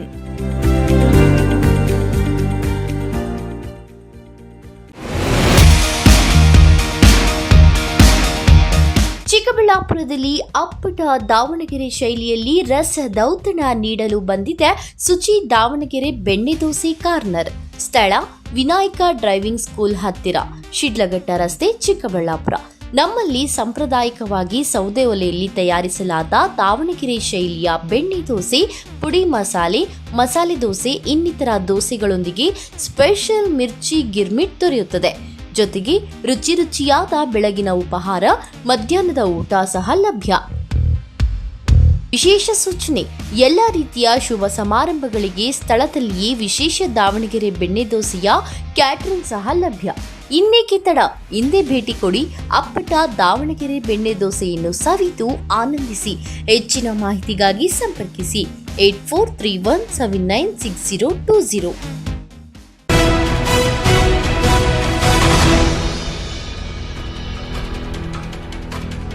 ಚಿಕ್ಕಬಳ್ಳಾಪುರದಲ್ಲಿ ಕೆಎಡಿಬಿ ಭೂಸ್ವಾಧೀನ ವಿರೋಧಿಸಿ ರೈತರು ನಡೆಸುತ್ತಿರುವ ಹೋರಾಟಕ್ಕೆ ಜೆಡಿಎಸ್ ಬೆಂಬಲದ ಪ್ರಶ್ನೆ ಗೊಂದಲ ಮೂಡಿಸಿದೆ. ಕೇಂದ್ರ ಸಚಿವ ಎಚ್ಡಿಕೆ ಅವರನ್ನು ಭೇಟಿ ಮಾಡಿ ಬಂದಿರುವ ರೈತ ಸಂಘಟನೆಗಳು ಹೋರಾಟಕ್ಕೆ ಬೆಂಬಲ ನೀಡುವುದಾಗಿ ಭರವಸೆ ಸಿಕ್ಕಿದೆ ಎಂದು ಹೇಳಿದರೆ, ಮತ್ತೊಂದೆಡೆ ಶಿಡ್ಲಘಟ್ಟ ಶಾಸಕ ಬಿಎನ್ ರವಿಕುಮಾರ್ ಪಕ್ಷದ ವರಿಷ್ಠರಿಂದ ಯಾವುದೇ ಅಧಿಕೃತ ಸೂಚನೆ ಬಂದಿಲ್ಲ ಎಂದು ಸ್ಪಷ್ಟಪಡಿಸಿದ್ದಾರೆ. ಚಿಕ್ಕಬಳ್ಳಾಪುರದಲ್ಲಿ ಕೆಐಎಡಿಬಿ ಭೂಸ್ವಾಧೀನ ಪ್ರಕ್ರಿಯೆ ವಿರೋಧಿಸಿ ರೈತರು ಹೋರಾಟ ತೀವ್ರಗೊಳಿಸುತ್ತಿದ್ದು, ಈ ಹೋರಾಟಕ್ಕೆ ರಾಜಕೀಯ ಬೆಂಬಲದ ಪ್ರಶ್ನೆ ಇದೀಗ ಮುನ್ನೆಲೆಗೆ ಬಂದಿದೆ. ಇತ್ತೀಚೆಗೆ ರೈತ ಸಂಘಟನೆಗಳ ಮುಖಂಡರು ಕೇಂದ್ರ ಸಚಿವ ಹಾಗೂ ಜೆಡಿಎಸ್ ನಾಯಕ ಎಚ್.ಡಿ. ಕುಮಾರಸ್ವಾಮಿ ಅವರನ್ನ ಭೇಟಿ ಮಾಡಿ ಚರ್ಚೆ ನಡೆಸಿದ್ದರು. ಈ ವೇಳೆ ರೈತರ ಹೋರಾಟಕ್ಕೆ ಬೆಂಬಲ ನೀಡುವುದಾಗಿ ಕುಮಾರಸ್ವಾಮಿ ಭರವಸೆ ನೀಡಿದ್ದಾರೆ ಎಂದು ರೈತ ಸಂಘಟನೆ ಚಿಕ್ಕಬಳ್ಳಾಪುರ ಪತ್ರಕರ್ತರ ಭವನದಲ್ಲಿ ಸುದ್ದಿಗೋಷ್ಠಿ ನಡೆಸಿದ ರೈತ ಸಂಘಟನೆಯ ಮುಖಂಡರು ಮಾತನಾಡಿ, ಬಿಡದಿ ಭೂಸ್ವಾಧೀನ ಹೋರಾಟದಂತೆ ಚಿಕ್ಕಬಳ್ಳಾಪುರದಲ್ಲೂ ಸಹ ರೈತರ ಪರವಾಗಿ ಹೋರಾಟಕ್ಕೆ ಬರುವುದಾಗಿ ಕುಮಾರಸ್ವಾಮಿ ತಿಳಿಸಿದ್ದಾರೆಂದು ಹೇಳಿಕೊಂಡಿದ್ದಾರಂತೆ. ನಾವು ಕೂಡ ಹೋರಾಟ ಸಮಿತಿಯ ವತಿಯಿಂದ ಅವ್ರನ್ನ ಭೇಟಿ ಮಾಡಬೇಕು ಅಂತೇಳಿ ಪ್ರಯತ್ನವನ್ನು ಕೂಡ ಮಾಡಿದ್ವಿ. ಯಾಕಂದರೆ ಚಿಕ್ಕಬಳ್ಳಾಪುರ ಜಿಲ್ಲೆ ಆಗಲಿಕ್ಕೆ ಮಾಜಿ ಮುಖ್ಯಮಂತ್ರಿಗಳಾದಂಥ ಕುಮಾರಸ್ವಾಮಿ ಅವರು ಕೂಡ ಕಾರಣಕರ್ತರು. ನೀವು ಅಲ್ಲೇ ರೈತರು, ಇಲ್ಲೂ ಕೂಡ ರೈತರು ಅಂಥೇಳಿ ನಾವು ಸಂಬಂಧಪಟ್ಟವರ ಮೇಲೆ, ಸಂಬಂಧಪಟ್ಟಂಥ ಮತ್ತು ನಾಯಕರ ಮೇಲೆ ನಾವು ಒತ್ತಡವನ್ನು ತಂದ್ವಿ. ತದನಂತರ ಅವರು ಇಂದು 6ನೇ ತಾರೀಕು ಚಿಕ್ಕಬಳ್ಳಾಪುರದ ಹೋರಾಟದ ಜಾಗಕ್ಕೆ ಬರ್ತೀವಿ ಅಂತೇಳಿ ಸಂಬಂಧಪಟ್ಟಂಥವರು ವಿಷಯವನ್ನು ಮಂಡಿಸಿದರು. ಆದರೂ ಕೂಡ ನಾವೆಲ್ಲರೂ ಕೂಡ ಒಟ್ಟಾಗಿ ಮತ್ತೊಮ್ಮೆ ಅವ್ರನ್ನ ಭೇಟಿ ಮಾಡಿ ಬೇಕಂತ ಪ್ರಯತ್ನ ಮಾಡಿದಾಗ ಸಂಬಂಧಪಟ್ಟಂಥ ನಮ್ಮ ಜಿಲ್ಲೆಯ ಮಾಜಿ ಸಚಿವರು ಆದಂಥ ಕೃಷ್ಣಾರೆಡ್ಡಿನವರ ನಾಯಕತ್ವದಲ್ಲಿ ಮಾಜಿ ಸಭಾಪತಿಗಳಾದಂಥ ನಾಡಗೌಡರು ಮತ್ತು ಶಿವಕುಮಾರ್ ಅಥವಾ ಶಿವಶಂಕರ್ ಅವರ ಎಲ್ಲರ ನಾಯಕತ್ವದಲ್ಲಿ ಕುಮಾರಸ್ವಾಮಿಯವರ ಅಧ್ಯಕ್ಷತೆಯಲ್ಲಿ ಒಂದು ಸಭೆಯನ್ನು ಮಾಡಬೇಕು ಅಂತೇಳಿ ನಮಗೆ ಕರೆಯನ್ನು ಕೊಟ್ಟರು. ನಾವು ಕೂಡ ಎಲ್ಲ ಸ್ನೇಹಿತ ವರ್ಗ ಆ ಜಾಗಕ್ಕೆ ಹೋಗಿ ಒಂದು ಚರ್ಚೆಯನ್ನು ಮಾಡುವ ಮುಖಾಂತರ ಏನು ನಮಗೆ ಆತಂಕವನ್ನು ಇತ್ತು, ನಮ್ಮ ಜಿಲ್ಲೆಯ ಶಾಸಕರು, ಅದರಲ್ಲೂ ಕೂಡ ವಿಶೇಷವಾಗಿ ಶಿಡ್ಲಘಟ್ಟದ ಶಾಸಕರು, JDS ಶಾಸಕರು ಈ ಒಂದು ಭೂಮಿಯ ವಿಚಾರದಲ್ಲಿ ನಮಗೆ ವಿರೋಧವಂತೂ ಏನಿದ್ದರು ಅಂಥೇಳಿ ನಮ್ಮ ಭಾವನೆ ಇತ್ತು. ಆ ಭಾವನೆಯನ್ನು ಅಲ್ಲಿ ಚರ್ಚೆ ಮಾಡಿದಂಥ ಸಂದರ್ಭದಲ್ಲಿ ಅವರು ಅನೇಕ ರೀತಿಯಾದಂಥ ಚರ್ಚೆಗಳು ಆದ ನಂತರ ಶಾಸಕರು, ನಾನು ಕೂಡ ಒಬ್ಬ ರೈತನ ಮಗ, ಈಗೂ ಕೂಡ ನಾವು ರೈತರು, ಎಲ್ಲರೂ ಕೂಡ ಒಟ್ಟಾಗಿ ರೈತರ ಜೊತೆಯಲ್ಲಿ ನಾವಿರವ, ನಾವು ಕೂಡ ನಿಮ್ಮ ಹೋರಾಟದಲ್ಲಿ ಜೊತೆಗಿರ್ತೇವೆ, ರೈತನ ಜೊತೆಯಲ್ಲಿ ಇರ್ತೇವೆ ಮತ್ತು ಕೈಗಾರಿಕೆ ಕೃಷಿ ಭೂಮಿಯಲ್ಲಿ ಬೇಡ, ನಾನು ಕೂಡ ನಿಮ್ಮ ಜೊತೆಯಲ್ಲಿ ಇರ್ತೇವೆ ಅಂತ ಹೇಳಿದಂಥ ವಿಚಾರವನ್ನು ತಮ್ಮ ಮಾಧ್ಯಮದ ಮುಖಾಂತರ ಇಡೀ ಸಮಾಜಕ್ಕೆ ತಿಳಿಸಬೇಕು ಅಂತೇಳಿ ಇವತ್ತು ಪತ್ರಿಕಾಗೋಷ್ಠಿಯನ್ನು ಮಾಡ್ತಾಯಿದ್ದೀವಿ. ಈ ವೇಳೆ ಶಿಡ್ಲಘಟ್ಟ JDS ಶಾಸಕ BN ರವಿಕುಮಾರ್ ಮಾತ್ರ ಕೆಐಎಡಿಬಿ ವಿಚಾರವಾಗಿ ಪಕ್ಷದ ವರಿಷ್ಠರಿಂದ ಯಾವುದೇ ರೀತಿಯ ಅಧಿಕೃತ ಮಾಹಿತಿ ಬಂದಿಲ್ಲ, ಮಾಹಿತಿ ಬಂದ ಬಳಿಕವೇ ಪಕ್ಷದ ನಿಲುವು ತಿಳಿಯಲಿದೆ ಎಂದು ಹೇಳಿದ್ದಾರೆ. ರೈತ ಸಂಘಟನೆಗಳ ಹೇಳಿಕೆ ಮತ್ತು ಶಾಸಕ ರವಿಕುಮಾರ್ ಅವರ ಪ್ರತಿಕ್ರಿಯೆ ನಡುವೆ ವ್ಯತ್ಯಾಸ ಕಂಡು ಬಂದಿರುವುದು ಗೊಂದಲಕ್ಕೆ ಕಾರಣವಾಗಿದೆ. ಹೀಗಾಗಿ ಕೆಐಎಡಿಬಿ ಭೂಸ್ವಾಧೀನ ವಿರೋಧಿ ಹೋರಾಟಕ್ಕೆ JDS ಅಧಿಕೃತವಾಗಿ ಬೆಂಬಲ ನೀಡುತ್ತದೆಯೇ ಅಥವಾ ಇಲ್ಲವೇ ಎಂಬುದು ಪಕ್ಷದ ವರಿಷ್ಠರ ಮುಂದಿನ ನಿರ್ಧಾರದ ಮೇಲೆ ಅವಲಂಬಿತವಾಗಿದೆ. ಈಗ ಶಿಡ್ಲಘಟ್ಟ ವಿಧಾನಸಭಾ ಕ್ಷೇತ್ರದ್ದು ಜಂಗಮಕೋಟೆ ಹೋಬಳಿ KIDBಗೆ ಸಂಬಂಧಪಟ್ಟಂಗೆ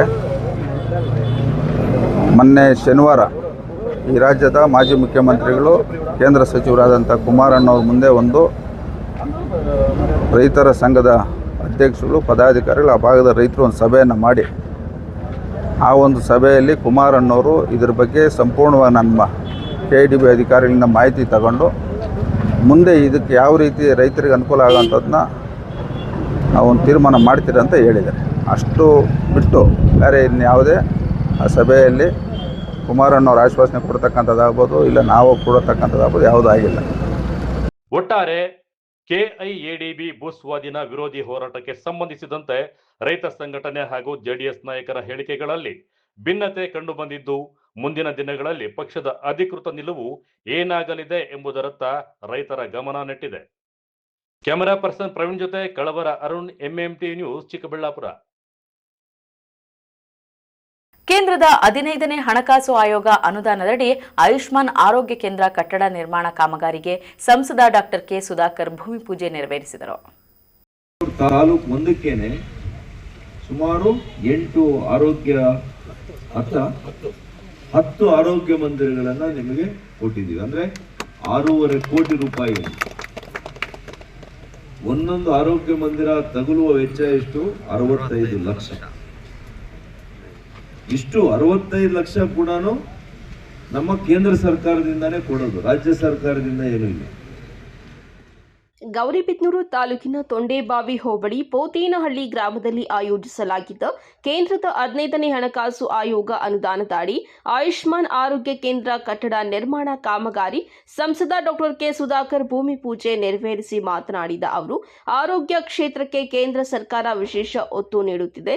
ಅದರಲ್ಲೂ ನೂತನ ಆರೋಗ್ಯ ಕೇಂದ್ರದ ನಿರ್ಮಾಣಕ್ಕೆ ಹೆಚ್ಚಿನ ಅನುದಾನ ಒದಗಿಸಲಾಗಿದ್ದು, ಈ ಮೂಲಕ ಸಾರ್ವಜನಿಕರಿಗೆ ಉತ್ತಮ ಚಿಕಿತ್ಸೆ ಸಿಗುವಂತಾಗಬೇಕು. ಈ ಯೋಜನೆಗಾಗಿ ಕೇಂದ್ರ ಸರ್ಕಾರದಿಂದ 6,50,00,000 ರೂಪಾಯಿಗಳ ಅನುದಾನ ಬಿಡುಗಡೆ ಮಾಡಲಾಗಿದೆ ಎಂದು ಹೇಳಿದ್ದಾರೆ. ಪ್ರತಿಯೊಂದು ಆರೋಗ್ಯ ಮಂದಿರದ ನಿರ್ಮಾಣಕ್ಕೆ 65 ಲಕ್ಷ ರೂಪಾಯಿ ವೆಚ್ಚವಾಗಲಿದ್ದು, ಈ ಸಂಪೂರ್ಣ ವೆಚ್ಚವನ್ನು ಕೇಂದ್ರ ಸರ್ಕಾರವೇ ಭರಿಸುತ್ತದೆ. ನಮ್ಮ ಪ್ರಧಾನಿ ನರೇಂದ್ರ ಮೋದಿ ಅವರ ಆಶಯದಂತೆ ಗ್ರಾಮೀಣ ಜನರ ಆರೋಗ್ಯ ಸುಧಾರಣೆ ಮತ್ತು ಸಾಮಾಜಿಕ ನ್ಯಾಯ ಒದಗಿಸುವುದು ನಮ್ಮ ಆದ್ಯತೆಯಾಗಿದೆ. ಈ ನಿಟ್ಟಿನಲ್ಲಿ ಕೇಂದ್ರ ಸರ್ಕಾರ ಹೆಚ್ಚಿನ ಒತ್ತು ನೀಡಿದೆ ಎಂದರು. ತಾಲೂಕು ಒಂದಕ್ಕೇನೆ ಸುಮಾರು 8 ಆರೋಗ್ಯ 10 ಆರೋಗ್ಯ ಮಂದಿರಗಳನ್ನು ನಿಮಗೆ ಕೊಟ್ಟಿದ್ದೀವಿ. ಅಂದರೆ 6.5 ಕೋಟಿ ರೂಪಾಯಿ. ಒಂದೊಂದು ಆರೋಗ್ಯ ಮಂದಿರ ತಗುಲುವ ವೆಚ್ಚ ಎಷ್ಟು? 65 ಲಕ್ಷ.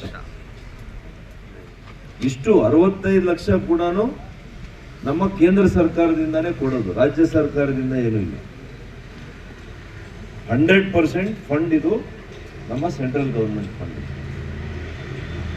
ಏಕೆಂದರೆ ಮಾನ್ಯ ನರೇಂದ್ರ ಮೋದಿಜಿಯವರು ಪ್ರಧಾನಮಂತ್ರಿಗಳು ಗ್ರಾಮೀಣ ಪ್ರದೇಶದ ಜನರಿಗೆ ಒಳ್ಳೆಯ ಆರೋಗ್ಯವನ್ನು ಕೊಡಬೇಕು, ಇದು ಸಮಾಜ ಆಗಬೇಕು, ಸಾಮಾಜಿಕ ನ್ಯಾಯ ಸಿಗಬೇಕು ಅಂತಂದರೆ ಎಲ್ಲಿ ಮೊದಲನೇ ಹೆಜ್ಜೆ ನಮ್ಮದು ಶಿಕ್ಷಣ, ಎರಡನೇ ಹೆಜ್ಜೆ ಆರೋಗ್ಯ. ಇವೆರಡೂ ಕೂಡ ಬಹಳ ಮೂಲಭೂತವಾಗಿ ಬೇಕಾಗಿರುವಂಥದ್ದು. ಒಂದು ಸಮಾಜ ಸುಧಾರಣೆ ಆಗಬೇಕು, ಒಂದು ದೇಶ ಅಭಿವೃದ್ಧಿ ಆಗಬೇಕು ಅಂತಂದರೆ ಈ 2 ಅಂಶಗಳು ಬಹಳ ಮುಖ್ಯವಾಗಿರುವಂಥದ್ದು. ಅದಕ್ಕೆ ನಾವು ಹೆಚ್ಚಿನ ಒತ್ತನ್ನು ಕೊಟ್ಟಿದ್ದೇವೆ. ಇವತ್ತು ಮಧ್ಯಾಹ್ನ ನಮ್ಮ ಒಂದು ಸುದ್ದಿಗೋಷ್ಠಿಯನ್ನು ಕೂಡ ಕರೆದಿದ್ವಿ. ಅಂದರೆ ಕಳೆದ 2 ವರ್ಷಗಳಲ್ಲಿ ಗೌರಿಬಿದನೂರಿಗಾಗಲಿ ವಿಶೇಷವಾಗಿ ನಮ್ಮ ಕೇಂದ್ರ ಸರ್ಕಾರದಿಂದ, ರಾಜ್ಯ ಸರ್ಕಾರದಿಂದ ಮಾನ್ಯ ಶಾಸಕರೆಲ್ಲ ಹೇಳ್ತಾ ಇರ್ತಾರೆ ಆಗಿಂದಾಗೆ, ಅವರು ಹೆಚ್ಚು ಇಲ್ಲೇ ಇರೋದ್ರಿಂದ ಅವರು ಎಲ್ಲ ಕೂಡ ನಿಮ್ಗೆ ತಿಳಿಸ್ತಾ ಇರ್ತಾರೆ. ಕೇಂದ್ರ ಸರ್ಕಾರದಿಂದ ಏನು MP ಅವರು ಮಾಡಿದ್ದಾರೆ, ಕೇಂದ್ರ ಸರ್ಕಾರದಿಂದ ಏನು ಬಂದಿದೆ ಅನ್ನೋದಕ್ಕೂ ಕೂಡ ನಾನು ದೀರ್ಘವಾಗಿ ಹೇಳ್ತೇನೆ. ಇವತ್ತು ಇನ್ನೂ ಕೂಡ ಬಹುಶಃ 3 ಕೇಂದ್ರಗಳಿಗೆ ಇವತ್ತು ಶಂಕುಸ್ಥಾಪನೆ ನಾವು ಮಾಡ್ತಾ ಇರ್ತೀವಿ. ಇನ್ನು 4 ಅಲ್ಲ, ಇದು ಸೇರಿ ಅದೇ ಇದು 3 ಇದಾದ್ಮೇಲೆ. ಸೊ ಹಾಗಾಗಿ ಇವತ್ತೇ 4 ಕೇಂದ್ರಗಳಿಗೆ ನಾವು ಇವತ್ತೇ ಶಂಕುಸ್ಥಾಪನೆಯನ್ನು ಮಾಡ್ತಾ ಇದ್ದೀವಿ. ಶಾಸಕ ಕೆಎಚ್ ಪುಟ್ಟಸ್ವಾಮಿ ಗೌಡ ಮಾತನಾಡಿ, ಕೇಂದ್ರ ಸರ್ಕಾರದ ಈ ಕಾರ್ಯಕ್ರಮವನ್ನು ಶ್ಲಾಘಿಸುತ್ತಾ ಪ್ರಧಾನಿ ಮೋದಿ ಅವರ ನೇತೃತ್ವದ ಕೇಂದ್ರ ಸರ್ಕಾರವು ನಮ್ಮ ಗ್ರಾಮಾಂತರ ಜನರ ಆರೋಗ್ಯದ ಬಗ್ಗೆ ವಿಶೇಷ ಕಾಳಜಿ ವಹಿಸಿದೆ. ಸಂಸದರು ತಮ್ಮ ಕ್ಷೇತ್ರದ ಬಗ್ಗೆ ವಿಶೇಷ ಪ್ರೀತಿ ಮತ್ತು ಕಾಳಜಿಯನ್ನ ಹೊಂದಿದ್ದಾರೆ. ಈ ಯೋಜನೆಯಡಿ ಕ್ಷೇತ್ರದ 10 ಕಡೆಗಳಲ್ಲಿ ತಲಾ 65 ಲಕ್ಷ ರೂಗಳ ವೆಚ್ಚದಲ್ಲಿ ಒಟ್ಟು 6,50,00,000 ರೂಗಳ ಅನುದಾನದಲ್ಲಿ ಆಯುಷ್ಮಾನ್ ಆರೋಗ್ಯ ಕೇಂದ್ರವನ್ನ ನಿರ್ಮಿಸಲಾಗುತ್ತಿದೆ. ಈ ಕೇಂದ್ರಗಳು ಸುಸಜ್ಜಿತವಾಗಿ ನಿರ್ಮಾಣವಾಗಲಿದ್ದು, ಈ ಭಾಗದ ಜನತೆಗೆ ಉತ್ತಮ ಆರೋಗ್ಯ ಸೇವೆ ಒದಗಿಸಲಿವೆ ಎಂದು ಹೇಳಿದ್ದಾರೆ. ಅಲ್ಲದೆ ಪಕ್ಷಭೇದ ಮರೆತು ಕ್ಷೇತ್ರದ ಯಾವುದೇ ಅಭಿವೃದ್ಧಿ ಕೆಲಸಗಳು ಇದ್ದರೂ ಅವುಗಳನ್ನು ಕೇಂದ್ರದಿಂದ ಮಾಡಿಸಿಕೊಡುವುದಾಗಿ ಸಂಸದರು ಭರವಸೆ ನೀಡಿದ್ದಾರೆ ಎಂದು ಹೇಳಿದ್ದಾರೆ. ಪ್ರಧಾನಮಂತ್ರಿ ಆದಂತಹ ಮೋದಿ ಸರ್ ಅವರು ಈ ಒಂದು ಕಾರ್ಯಕ್ರಮವನ್ನು ಹಮ್ಮಿಕೊಂಡಿದ್ದಾರೆ. ಅದರಲ್ಲೂ ಕೂಡ ನಮ್ಮ ಸಂಸದರು ವಿಶೇಷವಾಗಿ ನಮ್ಮ ತಾಲೂಕಿನ ಬಗ್ಗೆ ಚಿಕ್ಕಬಳ್ಳಾಪುರ ಬಿಟ್ಟರೆ ಅತಿ ಹೆಚ್ಚಿನ ಅಭಿಮಾನ ಇಟ್ಕೊಂಡಿರೋದು ನಮ್ಮ ತಾಲೂಕಿನ ಬಗ್ಗೆ. ಅದಕ್ಕೋಸ್ಕರ 10 ಕ್ಷೇತ್ರಗಳಲ್ಲಿ 10 ಜಾಗದಲ್ಲಿ 65 ಲಕ್ಷ ರೂಪಾಯಿ ವೆಚ್ಚದಲ್ಲಿ 6.5 ಕೋಟಿ ರೂಪಾಯಿ ವೆಚ್ಚದಲ್ಲಿ 10 ಜಾಗದಲ್ಲಿ ನಮಗೆ ಆಯುಷ್ಮಾನ್ ಆರೋಗ್ಯ ಕೇಂದ್ರವನ್ನು ಸ್ಥಾಪನೆ ಮಾಡೋಕ್ಕೆ ಅನುದಾನಗಳೆಲ್ಲ ಕೊಡಿಸಿದ್ದಾರೆ. ಅದಕ್ಕೋಸ್ಕರ ಮತ್ತೊಮ್ಮೆ ಅವರಿಗೆ ಧನ್ಯವಾದಗಳನ್ನ ಹೇಳ್ತೀನಿ. ಹೀಗೇನೆ ನಮ್ದು ಯಾವುದೇ ಒಂದು ಅವ್ರು ಹೇಳ್ತಾ ಇರ್ತಾರೆ, ಪಕ್ಷ ಭೇದ ಬಿಟ್ಟು ಕುಸ್ವಾಮಿಗೌಡ್ರೆ ಯಾವ್ದಾದ್ರು ನಿಮಗೆ ತಾಲೂಕಿಗೆ ಬೇಕಾದಂಥ ಏನೇ ಕೆಲಸ ಕಾರ್ಯಗಳಿದ್ರು ಸೆಂಟ್ರಲ್ ಗೌರ್ಮೆಂಟಲ್ಲಿ ನಾನು ಅಂತ ತಗೊಂಬನ್ನಿ ಮಾಡಿಕೊಡ್ತೀನಿ ಅಂತ ತುಂಬು ಹೃದಯದಿಂದ ಹೇಳ್ತಾ ಇದ್ದಾರೆ. ಅದರಿಂದ ನಮ್ಮ ತಾಲೂಕಿನ ಬಗ್ಗೆ ಇಟ್ಕೊಂಡಿರೋ ವಿಶೇಷ ಅಭಿಮಾನಕ್ಕೆ ಅವ್ರಿಗೆ ಮತ್ತೊಮ್ಮೆ ಧನ್ಯವಾದಗಳನ್ನ ಹೇಳಿ, ಇದೇ ರೀತಿ ನಿಮ್ಮ ಪ್ರೀತಿ ವಿಶ್ವಾಸ ನಮ್ಮ ಕ್ಷೇತ್ರದ ಮೇಲೆ ಇರಲಿ ಅಂತ ಹೇಳ್ತಾ ನಾವು ಯಾವತ್ತೂ ಕೂಡ ಅವ್ರನ್ನ ವಿಶ್ವಾಸ. ಇದೇ ವೇಳೆ ಕಾರ್ಯಕ್ರಮದಲ್ಲಿ ಜಿಲ್ಲಾ ಆರೋಗ್ಯಾಧಿಕಾರಿ ಮಹೇಶ್, ತಹಸೀಲ್ದಾರ್ ಅರವಿಂದ್ ಕೆಎಂ, ತಾಲೂಕು ಆರೋಗ್ಯಾಧಿಕಾರಿ ಸತೀಶ್, ಡಿಸಿಸಿ ಬ್ಯಾಂಕ್ ನಿರ್ದೇಶಕರಾದ ಹನುಮೇಗೌಡ ಹಾಗೂ ವೆಂಕಟರಾಮರೆಡ್ಡಿ, ಮುಖಂಡರಾದ ನಾಗಭೂಷಣ್ ರಾವ್, ಅಬ್ದುಲ್ಲಾ, ಕೋಡಿರ್ಲಪ್ಪ ಸೇರಿದಂತೆ ಇತರರು ಉಪಸ್ಥಿತರಿದ್ದರು. KP Sameerachari, MMTV news, Gauribidanur. ಇದೀಗ ಬ್ರೇಕ್ ನಂತರ ಎಂಎಂಟಿವಿ ನ್ಯೂಸ್ ಮುಂದುವರಿಯುತ್ತದೆ. ನಮ್ಮ ಕರ್ನಾಟಕ ರಾಜ್ಯದಲ್ಲಿ ಕಳೆದ ವರ್ಷದ ನೀಟ್ ಮತ್ತು ಐಐಟಿ ಜೆಇಇ ಪರೀಕ್ಷೆಯಲ್ಲಿ ಸಾವಿರಾರು ಉಚಿತ ಮೆಡಿಕಲ್ ಹಾಗೂ ಐಐಟಿ ಸೀಟ್ಗಳನ್ನು ನೀಡಿರುವ ನಮ್ಮ ಹೆಮ್ಮೆಯ ಎಕ್ಸೆಲ್ ಅಕಾಡೆಮಿಕ್ಸ್ ವಿದ್ಯಾಸಂಸ್ಥೆಯಾಗಿದೆ. 1 ವರ್ಷದ ಲಾಂಗ್ ಟರ್ಮ್ ನೀಟ್, ಸಿಇಟಿ ಮತ್ತು ಐಐಟಿ ಜೆಇಇ ದಾಖಲಾತಿ ಪ್ರಾರಂಭವಾಗಿದೆ. ಮೆಡಿಕಲ್ ಅಂದರೆ ಎಕ್ಸೆಲ್, ಎಕ್ಸೆಲ್ ಅಂದರೆ ಮೆಡಿಕಲ್.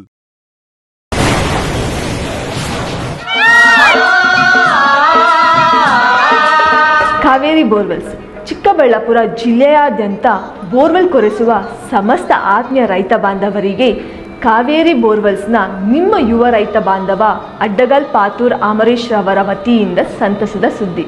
ನಮ್ಮ ಕಾವೇರಿ ಬೋರ್ವೆಲ್ಸ್ ವತಿಯಿಂದ ಬೋರ್ವೆಲ್ ಕೊರೆಸುವ ನಮ್ಮ ಆತ್ಮೀಯ ರೈತ ಬಾಂಧವರಿಗೆ 2% ಹಣವನ್ನು ರಿಯಾಯಿತಿ ಕೊಡುತ್ತೇವೆ.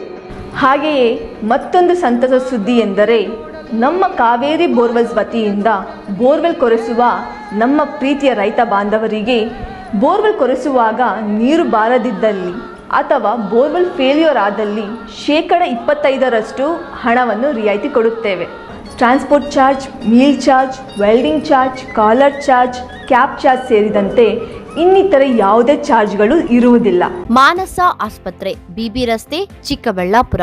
ಡಾಕ್ಟರ್ ಮಧುಕರ್ ಹಾಗೂ ಡಾಕ್ಟರ್ ಸುಷ್ಮಾರವರ ಸಾರಥ್ಯದಲ್ಲಿ ಆರೋಗ್ಯ ಕ್ಷೇತ್ರದಲ್ಲಿ ಸಂಚಲನ ಮೂಡಿಸಿ ವಿಶ್ವಾಸಾರ್ಹ ಆರೋಗ್ಯ ಸೇವೆಯಿಂದ ನಗರ ಹಾಗೂ ಗ್ರಾಮೀಣ ಭಾಗದ ಜನರ ಮನೆ ಮಾತಾಗಿದೆ. ನುರಿತ ತಜ್ಞ ವೈದ್ಯರಿಂದ ಗುಣಮಟ್ಟ ಖಾತ್ರಿಯ ವೈದ್ಯಕೀಯ ಸೇವೆ ಲಭ್ಯ. ಸುಸಜ್ಜಿತ ಹಾಸಿಗೆಗಳುಳ್ಳ ಎನ್ಐಸಿಯು, ಸ್ತ್ರೀರೋಗ, ಪ್ರಸೂತಿ, ಬಂಜೆತನ ನಿವಾರಣೆ ತಜ್ಞರಾದ ಡಾಕ್ಟರ್ ಸುಷ್ಮಾ, ಶಿಶು ಆರೈಕೆ ವಿಭಾಗದಲ್ಲಿ ನುರಿತ ಮಕ್ಕಳ ತಜ್ಞರಾದ ಡಾಕ್ಟರ್ ಗಿರಿಜಾ ಕಾರ್ಯನಿರ್ವಹಿಸುತ್ತಿದ್ದು, ವೆಂಟಿಲೇಟರ್ ವ್ಯವಸ್ಥೆಯೊಂದಿಗೆ ಆರೋಗ್ಯ ಸೇವೆ ಒದಗಿಸಲಾಗುತ್ತಿದೆ. ಉತ್ತಮ ಆರೋಗ್ಯ ತಜ್ಞರ ಸೇವೆ ಲಭ್ಯ ಮತ್ತು ಔಷಧಾಲಯ ಸೇವೆ ಲಭ್ಯ. ಶ್ರೀ ನೀಲಾದ್ರಿ ಪಾಲಿಕ್ಲಿನಿಕ್, ದರ್ಗಾ ಹತ್ತಿರ, ಎಂಜಿ ರಸ್ತೆ, ಚಿಕ್ಕಬಳ್ಳಾಪುರ. ಚಿಕ್ಕಬಳ್ಳಾಪುರ ಜನತೆಗೆ ಸಿಹಿ ಸುದ್ದಿ. ನೂತನವಾಗಿ ನಮ್ಮಲ್ಲಿ ಡಾಕ್ಟರ್ ರಾಕೇಶ್ ವೈಯಾರ್, MBBS, MD, DVL, fellowship in hair transplantation, consultant dermatologist and hair transplant surgeon ಲಭ್ಯವಿರುತ್ತಾರೆ.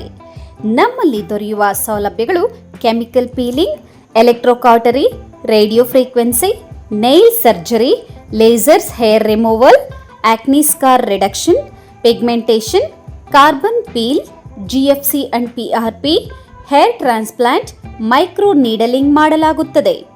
ಪ್ರತಿ ಶುಕ್ರವಾರ ಹಾಗೂ ಭಾನುವಾರ ಬೆಳಗ್ಗೆ 11 ಗಂಟೆಯಿಂದ 2 ಗಂಟೆಯವರೆಗೆ ಲಭ್ಯವಿರುತ್ತಾರೆ. ಹಾಗೂ ಪ್ರತಿದಿನ ಸೋಮವಾರದಿಂದ ಶನಿವಾರದವರೆಗೆ ಡಾಕ್ಟರ್ ಕಾರ್ತಿಕ್ ಆರ್, ಫಿಸಿಷಿಯನ್, ಡಯಾಬೆಟಾಲಜಿಸ್ಟ್ 8 ಗಂಟೆಯಿಂದ 9 ಗಂಟೆಯವರೆಗೆ ಲಭ್ಯವಿರುತ್ತಾರೆ. ಹಾಗೂ ಡಾಕ್ಟರ್ ಪ್ರೇಮ್ ಸಾಗರ್, ಎಂಬಿಬಿಎಸ್, ಸಂಜೆ 6 ಗಂಟೆಯಿಂದ ರಾತ್ರಿ 9 ಗಂಟೆಯವರೆಗೆ ಲಭ್ಯವಿರುತ್ತಾರೆ. ಹೆಚ್ಚಿನ ಮಾಹಿತಿಗಾಗಿ ಸಂಪರ್ಕಿಸಿ 7892036068. ನಾವು ACE Aquatech ಐಸ್ಪೂ Aquatech ಪ್ಯೂರಿಫಿಕೇಶನ್ಸ್, ಕರ್ನಾಟಕದ ಹೆಮ್ಮೆಯ ಕಮರ್ಷಿಯಲ್ ಆರ್ಒ ಪ್ಲಾಂಟ್ ಬ್ರ್ಯಾಂಡ್. ನಮ್ಮ ಮುಖ್ಯ ಕಚೇರಿ ಟಾಟಾ ನಗರ, ಬ್ಯಾಂಗ್ಳೂರು ಮತ್ತು ಶಾಖಾ ಕಚೇರಿ KEB ಕಚೇರಿ ಪಕ್ಕ ಚಿಕ್ಕಬಳ್ಳಾಪುರನಲ್ಲಿ ಕಾರ್ಯನಿರ್ವಹಿಸ್ತಾ ಇದೆ.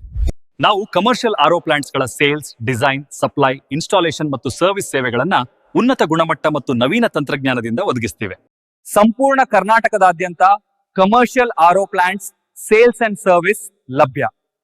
ನಾವು ಈಗಾಗಲೇ ಅನೇಕ ರಾಷ್ಟ್ರೀಯ ಮಟ್ಟದ ಕಂಪನಿಗಳು, ಶಾಲೆಗಳು, ಕಾಲೇಜುಗಳು, ಹೋಟೆಲ್ಗಳು ಮತ್ತು ರೆಸ್ಟೋರೆಂಟ್ಗಳು, ಸರ್ಕಾರಿ ಇಲಾಖೆ ತಥಾ ಸರ್ಕಾರಿ ಕ್ಷೇತ್ರಗಳು ಮತ್ತು ಎಲ್ಲಾ ಗ್ರಾಮ ಪಂಚಾಯತ್ಗಳಿಗೆ ಯಶಸ್ವಿಯಾಗಿ commercial RO plant sales and service ಒದಗಿಸಿದ್ದೀವಿ. ACE Aquatech, brand of Karnataka. Trust with purity and quality. ನಮ್ಮ ವಿಳಾಸ Canara bank, BB road, Chikkaballapura branch, office address. ಈಗಲೇ ಸಂಪರ್ಕಿಸಿ 9845301082 ಮತ್ತು 7996776777.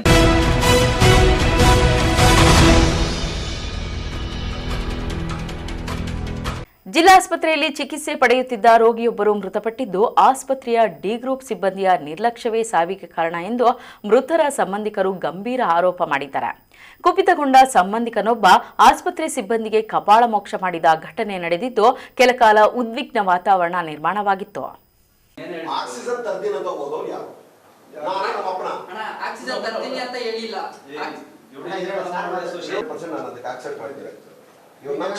ಬಂದೆ ಅದು ಗ್ಲೂಕೋಸ್ ತೆಗೆದಿ, ಮಾಸ್ಕ್ ತೆಗೆದಿ, ಕೆಳಗಡೆ 15-20 ನಿಮಿಷ ಆದ್ಮೇಲೆ ತಿರುಗಿ ನಾವು ಪೇಷಂಟ್ ಸೆಕೆಂಡ್ ರೌಂಡ್ ಎತ್ಕೊಂಡು ಬಂದ್ಮೇಲೆ ನೀವು ಹೊರಗಡೆ ಬಂದೆ. ಏನ್ ನನ್ನ ಡ್ಯೂಟಿನೇ ಅಲ್ಲ ಅಂದೆ. ಮಾಡ್ಬೇಕು, ಮಾಡ್ಬೇಕು, ಯಾರಿರ್ತಾರ ಮಾಡ್ಬೇಕು.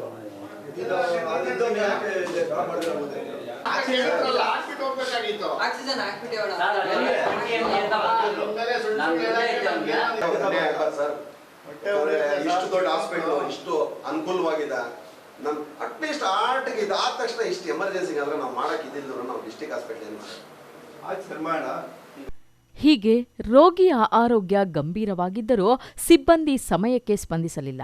ಸಾವಿಗೆ ಡಿ ಗ್ರೂಪ್ ಸಿಬ್ಬಂದಿಯೇ ಕಾರಣವೆಂದು ಆರೋಪಿಸುತ್ತಿರುವುದು ಒಂದೆಡೆಯಾದರೆ, ಮತ್ತೊಂದೆಡೆ ಮೃತನ ಸಂಬಂಧಿ ಆಸ್ಪತ್ರೆ ಸಿಬ್ಬಂದಿಗೆ ಕಪಾಳ ಮೋಕ್ಷ ಮಾಡಿರುವ ದೃಶ್ಯಗಳು ಕಂಡುಬಂದಿದ್ದು. ಚಿಕ್ಕಬಳ್ಳಾಪುರ ಜಿಲ್ಲಾಸ್ಪತ್ರೆಯಲ್ಲಿ ಚಿಕ್ಕಬಳ್ಳಾಪುರ ನಗರದ 29ನೇ ವಾರ್ಡ್ ನಿವಾಸಿ 49 ವರ್ಷದ ಸನಾ ಉಲ್ಲಾ ಅನಾರೋಗ್ಯದ ಸಮಸ್ಯೆಯಿಂದ ಚಿಕ್ಕಬಳ್ಳಾಪುರ ಜಿಲ್ಲಾಸ್ಪತ್ರೆಗೆ ದಾಖಲಾಗಿದ್ದರು. ಹೃದಯದ ಸಮಸ್ಯೆಯಿಂದ ಬಳಲುತ್ತಿದ್ದ ರೋಗಿಗೆ ವೈದ್ಯರು ಚಿಕಿತ್ಸೆ ನೀಡುತ್ತಿದ್ದ ವೇಳೆ ಉಸಿರಾಟದ ತೊಂದರೆ ಹೆಚ್ಚಾಗಿ ಕಾಣಿಸಿಕೊಂಡಿದೆ. ಆಕ್ಸಿಜನ್ ತರಲು ಸಿಬ್ಬಂದಿಗೆ ಸೂಚನೆ ನೀಡಿದ್ರೂ ಸಿಬ್ಬಂದಿ ಆಕ್ಸಿಜನ್ ಸಿಲಿಂಡರ್ ಸಮಯಕ್ಕೆ ತಂದು ಅಳವಡಿಸದ ಕಾರಣ ಜೀವ ಬಿಟ್ಟಿದ್ದಾರೆಂದು, ಸಿಬ್ಬಂದಿಯ ಬೇಜವಾಬ್ದಾರಿಯೇ ಸಾವಿಗೆ ಕಾರಣ ಎಂದು ಕುಟುಂಬಸ್ಥರು ಆಕ್ರೋಶ ವ್ಯಕ್ತಪಡಿಸಿದ್ದಾರೆ. ಶಿಡ್ಲಘಟ್ಟ ರೋಡಲ್ಲೇ ನಮ್ಮ ಚಿಕ್ಕಪ್ಪ ಇದ್ದ. ಆ ಅಪ್ಪಗೆ ಇಲ್ಲಿಂದ ಹಾಸ್ಪಿಟ್ಲಿಗೆ ಅವ್ರಿಗೆ ರಾತ್ರಿ ಎಲ್ಲ ವಾಮಿಟಿಂಗ್ ಅಂದ್ಬಿಟ್ಟು ತಿರ್ಗಿ ಬೆಳಗ್ಗೆ ಗೌರ್ಮೆಂಟ್ ಹಾಸ್ಪಿಟ್ಲಿಗೆ ಕರ್ಕೊಂಡು ಬಂದವರು ಅವ್ರ ತಮ್ಮ. ತೊಗೊಂಡು ಬಂದಮೇಲೆ ಡಾಕ್ಟರ್ಸ್ ಎಲ್ಲ ಟ್ರೀಟ್ಮೆಂಟ್ ಎಲ್ಲ ಮಾಡಿದ್ದಾರೆ. ಟ್ರೀಟ್ಮೆಂಟ್ ಮಾಡಿಸಿ ಎಮರ್ಜೆನ್ಸಿ ಪೇಷೆಂಟು ಹಾರ್ಟ್ದು ಒಂದು ವಾಲ್ ಬ್ಲ್ಯಾಕ್ ಆಗಿದೆ, ಬ್ಲಡ್ ಕಡಿಮೆ ಇದೆ ಅಂತ ಹೇಳ್ಬಿಟ್ಟು ಆ್ಯಂಬುಲೆನ್ಸಿಗೆ ಕರಿಬೇಕು ಅಂತಂದ್ರೆ, ಆ್ಯಂಬುಲೆನ್ಸು ಒಂದಲ್ಲ 2 ಆ್ಯಂಬುಲೆನ್ಸ್ ಬಂದು ನಿಂತ್ಕೊಂಡಿದ್ರೇನೋ ಪೇಷೆಂಟ್ಗೆ ಇಂಜೆಕ್ಷನ್ಸ್ ಹಾಕ್ತಾಯಿದ್ದೀನಿ ಅಂದರು. ಇಂಜೆಕ್ಷನ್ಸ್ ಹಾಕಿದ್ಮೇಲೆ ಎಲ್ಲ ಆಯಿತು, ಡಾಕ್ಟರ್ಸ್ ಕೆಲಸ ಮಾಡಿದ್ರು, ಶಿಫ್ಟ್ ಮಾಡಿ ಅಂತ ಹೇಳಿದ್ರು. 20 ಮಿನಿಟ್ಸ್ 25 ಮಿನಿಟ್ಸ್ ಆಗಿದೆ. ವಾರ್ಡನ್ಸು ಶಿಫ್ಟ್ ಮಾಡೋಕ್ಕೆ ಆಕ್ಸಿಜನ್ ಹಾಕಿ ಶಿಫ್ಟ್ ಮಾಡಬೇಕಿತ್ತು. ಆಕ್ಸಿಜನ್ ತೆಗೆದುಬಿಟ್ಟಿದ್ರು. ಇದು ಆಕ್ಸಿಜನ್ ತೆಗೆದ್ರೆ ನನಗೆ ಆಗ್ತಾ ಇಲ್ಲ ಅಂತ ಎದ್ದೆದ್ದು ಬೀಳ್ತಾಯಿದ್ರು. ಅಲ್ಲಿಗೂ ಅವರು ನೋಡ್ಕೊಂಡಿದ್ದಾರೆ, ನಾವು ಇಲ್ಲ ಇರು ಅಂತ. ನೀರು ಕುಡಿಸ್ಬೇಡ ಅಂದರು ಅವರು. ನೀರು ಕುಡಿಸ್ದಿರ ಅದು ಇದೆಲ್ಲ ಮಾಡಿದ್ಮೇಲೆ ಅವ್ರ ಪೇಷೆಂಟ್ಗೆ ಅಲ್ಲಿಂದ 20-25 ನಿಮಿಷ ಇಬ್ಬರಿಬ್ರು ಬಂದರು ವಾರ್ಡನ್ಸು. ಬಂದು ಆಕ್ಸಿಜನ್ ತರ್ತೀನಿ ಅಂತವ್ರು ತಂದೇ ಇಲ್ಲ.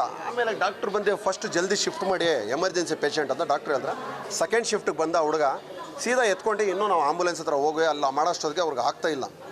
ಆಕ್ಸಿಜನ್ ಹಾಕಿದ್ರು. ಆಕ್ಸಿಜನ್ ಹಾಕಿ ಇನ್ನೂ ಸೆಕೆಂಡ್ ಗೇಟ್ ಬರೋ ಅಷ್ಟೊತ್ತಿಗೆ ಅವ್ರಿಗೊಂಥರ ಎಲ್ಲ ಬಿದ್ದುಬಿಟ್ರು. ಇಷ್ಟು ಎಮರ್ಜೆನ್ಸಿಗೆ ಇಷ್ಟು ವ್ಯವಸ್ಥೆ ಮಾಡೋಕ್ಕೆ ನಮಗೆ ಯೋಗ್ಯತೆ ಇಲ್ದಿದ ಮೇಲೆ ಡಿಸ್ಟಿಕ್ ಹಾಸ್ಪಿಟ್ಲ್ ಅಂತ ಚಿಕ್ಕಬಳ್ಳಾಪುರದಲ್ಲಿ ಏನಕ್ಕೆ ಬೇಕು? ಅಟ್ಲೀಸ್ಟು ಒಂದು ವಾಲ್ ಏನೋ ಆಗಿದೆ ಅಂದರೆ, ಇಷ್ಟು ದೊಡ್ಡ ಡಿಸ್ಟಿಕ್ಕು, ಅದು ನಮ್ಮ 5 ತಾಲೂಕಿಗೆ ಒಂದು ಸೇರೋ ಅಂಥ ಹಾಸ್ಪಿಟ್ಲಿಗೆ ನಮಗೊಂದು ಹಾರ್ಟಿಗೆ ಎಮರ್ಜೆನ್ಸಿಗೆ ಒಂದು ICU ವ್ಯವಸ್ಥೆ, ಅಟ್ಲೀಸ್ಟು ಒಂದು ಸರ್ಜನ್ ಮಾಡೋಕ್ಕೆ ಇಷ್ಟು ದೊಡ್ಡ ಬೆಡ್ಗಳ ಹಾಸ್ಪಿಟ್ಲಲ್ಲೇ ನಮಗೆ ಮಾಡೋಕ್ಕೆ ಹೋಗ್ತಾ ಇಲ್ದ ಮೇಲೆ ಈ ಡಿಸ್ಟಿಕ್ ಹಾಸ್ಪಿಟ್ಲ್ ಅಂತಾರೆ ಹೆಸರಿಕಿರೋರಿಗೆ ಇದು ಅವಮಾನ. ಇದೆಲ್ಲ ನಮ್ಮ ಸರ್ಕಾರಕ್ಕೂ ಹೇಳ್ತೀನಿ ನಾನು, ಈ ಸರ್ಕಾರಕ್ಕೂ ನಾಚಿಕೆ ಮಾನ ಮರ್ಯಾದೆ ಇದ್ದರೆ ಫಸ್ಟು ನಾವು ಹಾಸ್ಪಿಟಲ್ಸ್ ನೋಡಬೇಕು. ಯಾವುದಾದ್ರೂ ಇರಲಿ ಆ ಸರ್ಕಾರ, ನಾವು ಒಬ್ಬರು ಪರವಾಗಿ ಹೇಳೋದಲ್ಲ. ಈ ಥರ ಎಲ್ಲ ಈ ನಮ್ಮಂಥವ್ರು ತಿಳಿದಿರೋರಿಗೆ ಹಿಂಗಾದರೆ ಬಡವ್ರಿಗೆ ಏನ್ರಿ ಆಗುತ್ತೆ? ಏನು ಅನುಕೂಲ ಆಗುತ್ತೆ ಹೇಳಿ? ನಮ್ಮ ಸರ್ಕಾರದ್ದು ಇಲ್ಲಿ ಸ್ಟಾಫ್ ಅವ್ರದ್ದು ಡಾಕ್ಟರ್ಸ್ ಪಾಪ ಮಾಡೋ ಟ್ರೀಟ್ಮೆಂಟ್ ಎಲ್ಲ ಮಾಡಿದ್ದಾರೆ. ಸ್ಟಾಫ್ ಹಿಂಗೆ ಮಾಡಿರೋದು ಹೆಂಗೆ ಸರ್? ಹಿಂಗಾದರೆ ಸರ್ ಇವಾಗ ಡೆತ್ ಆಗಿದೆ, ಸುಮ್ಮನೆ ಪಾಪ ತೊಗೊಂಡು ಬಂದು ಅದು ಇದೆಲ್ಲ ಮಾಡಿದ್ರು. ಅವ್ರು ಏನು ಮಾಡಿದ್ರೆ ಅಲ್ಲೇ ಆಗಿತ್ತು. ಇಲ್ಲಿಂದ 10 ನಿಮಿಷದಲ್ಲಿ ಅವರು ಇಷ್ಟು ಮಾಡಿದರೆ, ಇಷ್ಟು ನಿರ್ಲಕ್ಷ್ಯ ಮಾಡಿದರೆ, ಅವ್ರು ಆಕ್ಸಿಜನ್ ಮಾಡಿ ICU ಇದು ಮಾಡಿದರೆ ನಮಗೆ ತೊಂದರೆ ಆಗ್ತಾ ಇರಲಿಲ್ಲ. ಸರ್ ಅವ್ರಿಗೆ ವಾಮಿಟಿಂಗ್ ಆಯ್ತು ರಾತ್ರಿ. ಇಲ್ಲಿ ಬಂದ ಮೇಲೆ ಹಾರ್ಟ್ದು ಆಗಿದೆ, ಒಂದು ವಾಲ್ ಬ್ಲ್ಯಾಕ್ ಆಗಿದೆ ಅಂದರು. ಸೀದಾ ಜಯದೇವಾಗ ಹೋಗಿ ಬೇರೆ ಕಡೆ ಏನಾದ್ರು ಎಮರ್ಜೆನ್ಸಿ ಅಂತ ಡಾಕ್ಟರ್ಸ್ ಅವ್ರ ಕಡೆ ಅವ್ರ ಕೆಲಸ ಮಾಡಿದ್ರು. ಬಟ್ ವಾರ್ಡನ್ಸ್ ಆಗಲಿ, ನರ್ಸ್ಗಳಾಗಲಿ, ಇನ್ನೊಬ್ರಾಗಲಿ ಕೇರ್ ಮಾಡಲ್ಲ ಸರ್. ಇಲ್ಲೇ ಜಾಸ್ತಿ ಬೇಜವಾಬ್ದಾರಿ. ನಮ್ಮ ಶಾಸಕರು ಎದ್ದು ನೋಡಿ ಅವ್ರಿಗೆ ಫಸ್ಟ್ ಇದ್ರ ಮೇಲೆ ಕ್ರಮ ತಗೊಳ್ಬೇಕು. ಇನ್ನು ಆಸ್ಪತ್ರೆಯಲ್ಲಿ ಸಿಬ್ಬಂದಿ ಜೊತೆ ನೊಂದ ಕುಟುಂಬಸ್ಥರು ವಾಗ್ವಾದ ನಡೆಸಿದ್ದು, ಆಕ್ರೋಶಗೊಂಡ ಸಂಬಂಧಿಕರು ಕರ್ತವ್ಯದಲ್ಲಿದ್ದ ಡಿ ಗ್ರೂಪ್ ಸಿಬ್ಬಂದಿಗೆ ಕಪಾಳ ಮೋಕ್ಷ ಮಾಡಿದ್ದಾರೆ. ಘಟನೆಯಿಂದ ಆಸ್ಪತ್ರೆಯಲ್ಲಿ ಕೆಲಕಾಲ ಉದ್ವಿಗ್ನ ಪರಿಸ್ಥಿತಿ ನಿರ್ಮಾಣವಾಗಿರುವ ದೃಶ್ಯ ಆಸ್ಪತ್ರೆಯ ಸಿಸಿ ಕ್ಯಾಮೆರಾದಲ್ಲಿ ಸೆರೆಯಾಗಿದೆ. ಇನ್ನು ಮಾಹಿತಿ ತಿಳಿದು ಸ್ಥಳಕ್ಕೆ ಆಸ್ಪತ್ರೆಯ ವೈದ್ಯಾಧಿಕಾರಿಗಳು ಭೇಟಿ ನೀಡಿ ಪರಿಸ್ಥಿತಿಯನ್ನು ನಿಯಂತ್ರಣಕ್ಕೆ ತಂದಿದ್ದಾರೆ. ಘಟನೆ ಬಗ್ಗೆ ಮಾಹಿತಿ ನೀಡಿ ಸಂಬಂಧಿಕರ ಆರೋಪದಡಿ ಸಿಬ್ಬಂದಿಯ ನಿರ್ಲಕ್ಷ್ಯ ಹಾಗೂ ಬೇಜವಾಬ್ದಾರಿ ಕಂಡು ಬಂದರೆ ಅವರ ವಿರುದ್ಧ ನಿರ್ದಾಕ್ಷಿಣ್ಯವಾಗಿ ಕ್ರಮ ತೆಗೆದುಕೊಳ್ಳುತ್ತೇನೆಂದು ಭರವಸೆ ನೀಡಿದ್ದಾರೆ.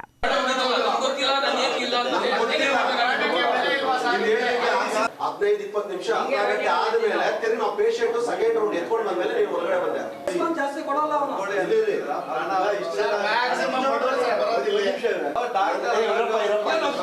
ಸರ್ ನಾನು ಒಂದೇ ಒಂದು ಸಿಂಪಲ್ ಮಾಡಬೇಕು, ಮಾಡಬೇಕು, ಯಾರ ಮಾಡಬೇಕು. ಇಷ್ಟು ಹೇಳ್ಬೋದಾಗಿತ್ತು, ಹೆಚ್ಚು ಕಮ್ಮಿ ಆಗೋಗಿತ್ತು. ಬಟ್ ನಮ್ಗೆ ಸರ್ವಿಸ್ ಕೊಡೋದ್ರೆ ನಾವು ಪ್ರಾಂಪ್ಟ್ ಆಗಿರ್ಬೇಕು. ಅದು ತಪ್ಪಾಗಂಗೆ ಇಲ್ಲ. ಯಾರ್ಗಿಂದ ನೀವೇ ಡಾಕ್ಟರ್ಗಳು ಅಷ್ಟು ಚೆನ್ನಾಗಿ ನೋಡಿದ್ದಾರೆ, ಇವರಿಂದ ಆಗಿದೆ, ನೀವೇ ಡೈರೆಕ್ಟ್ ಆಗಿರ್ಬೇಕಾದ್ರೆ ನಾವು ಅದ್ರ ಬಗ್ಗೆ ಅಲ್ಲಿಗೆ ಬಡವರು ಬರಲೇಬಾರ್ದು ಸರ್.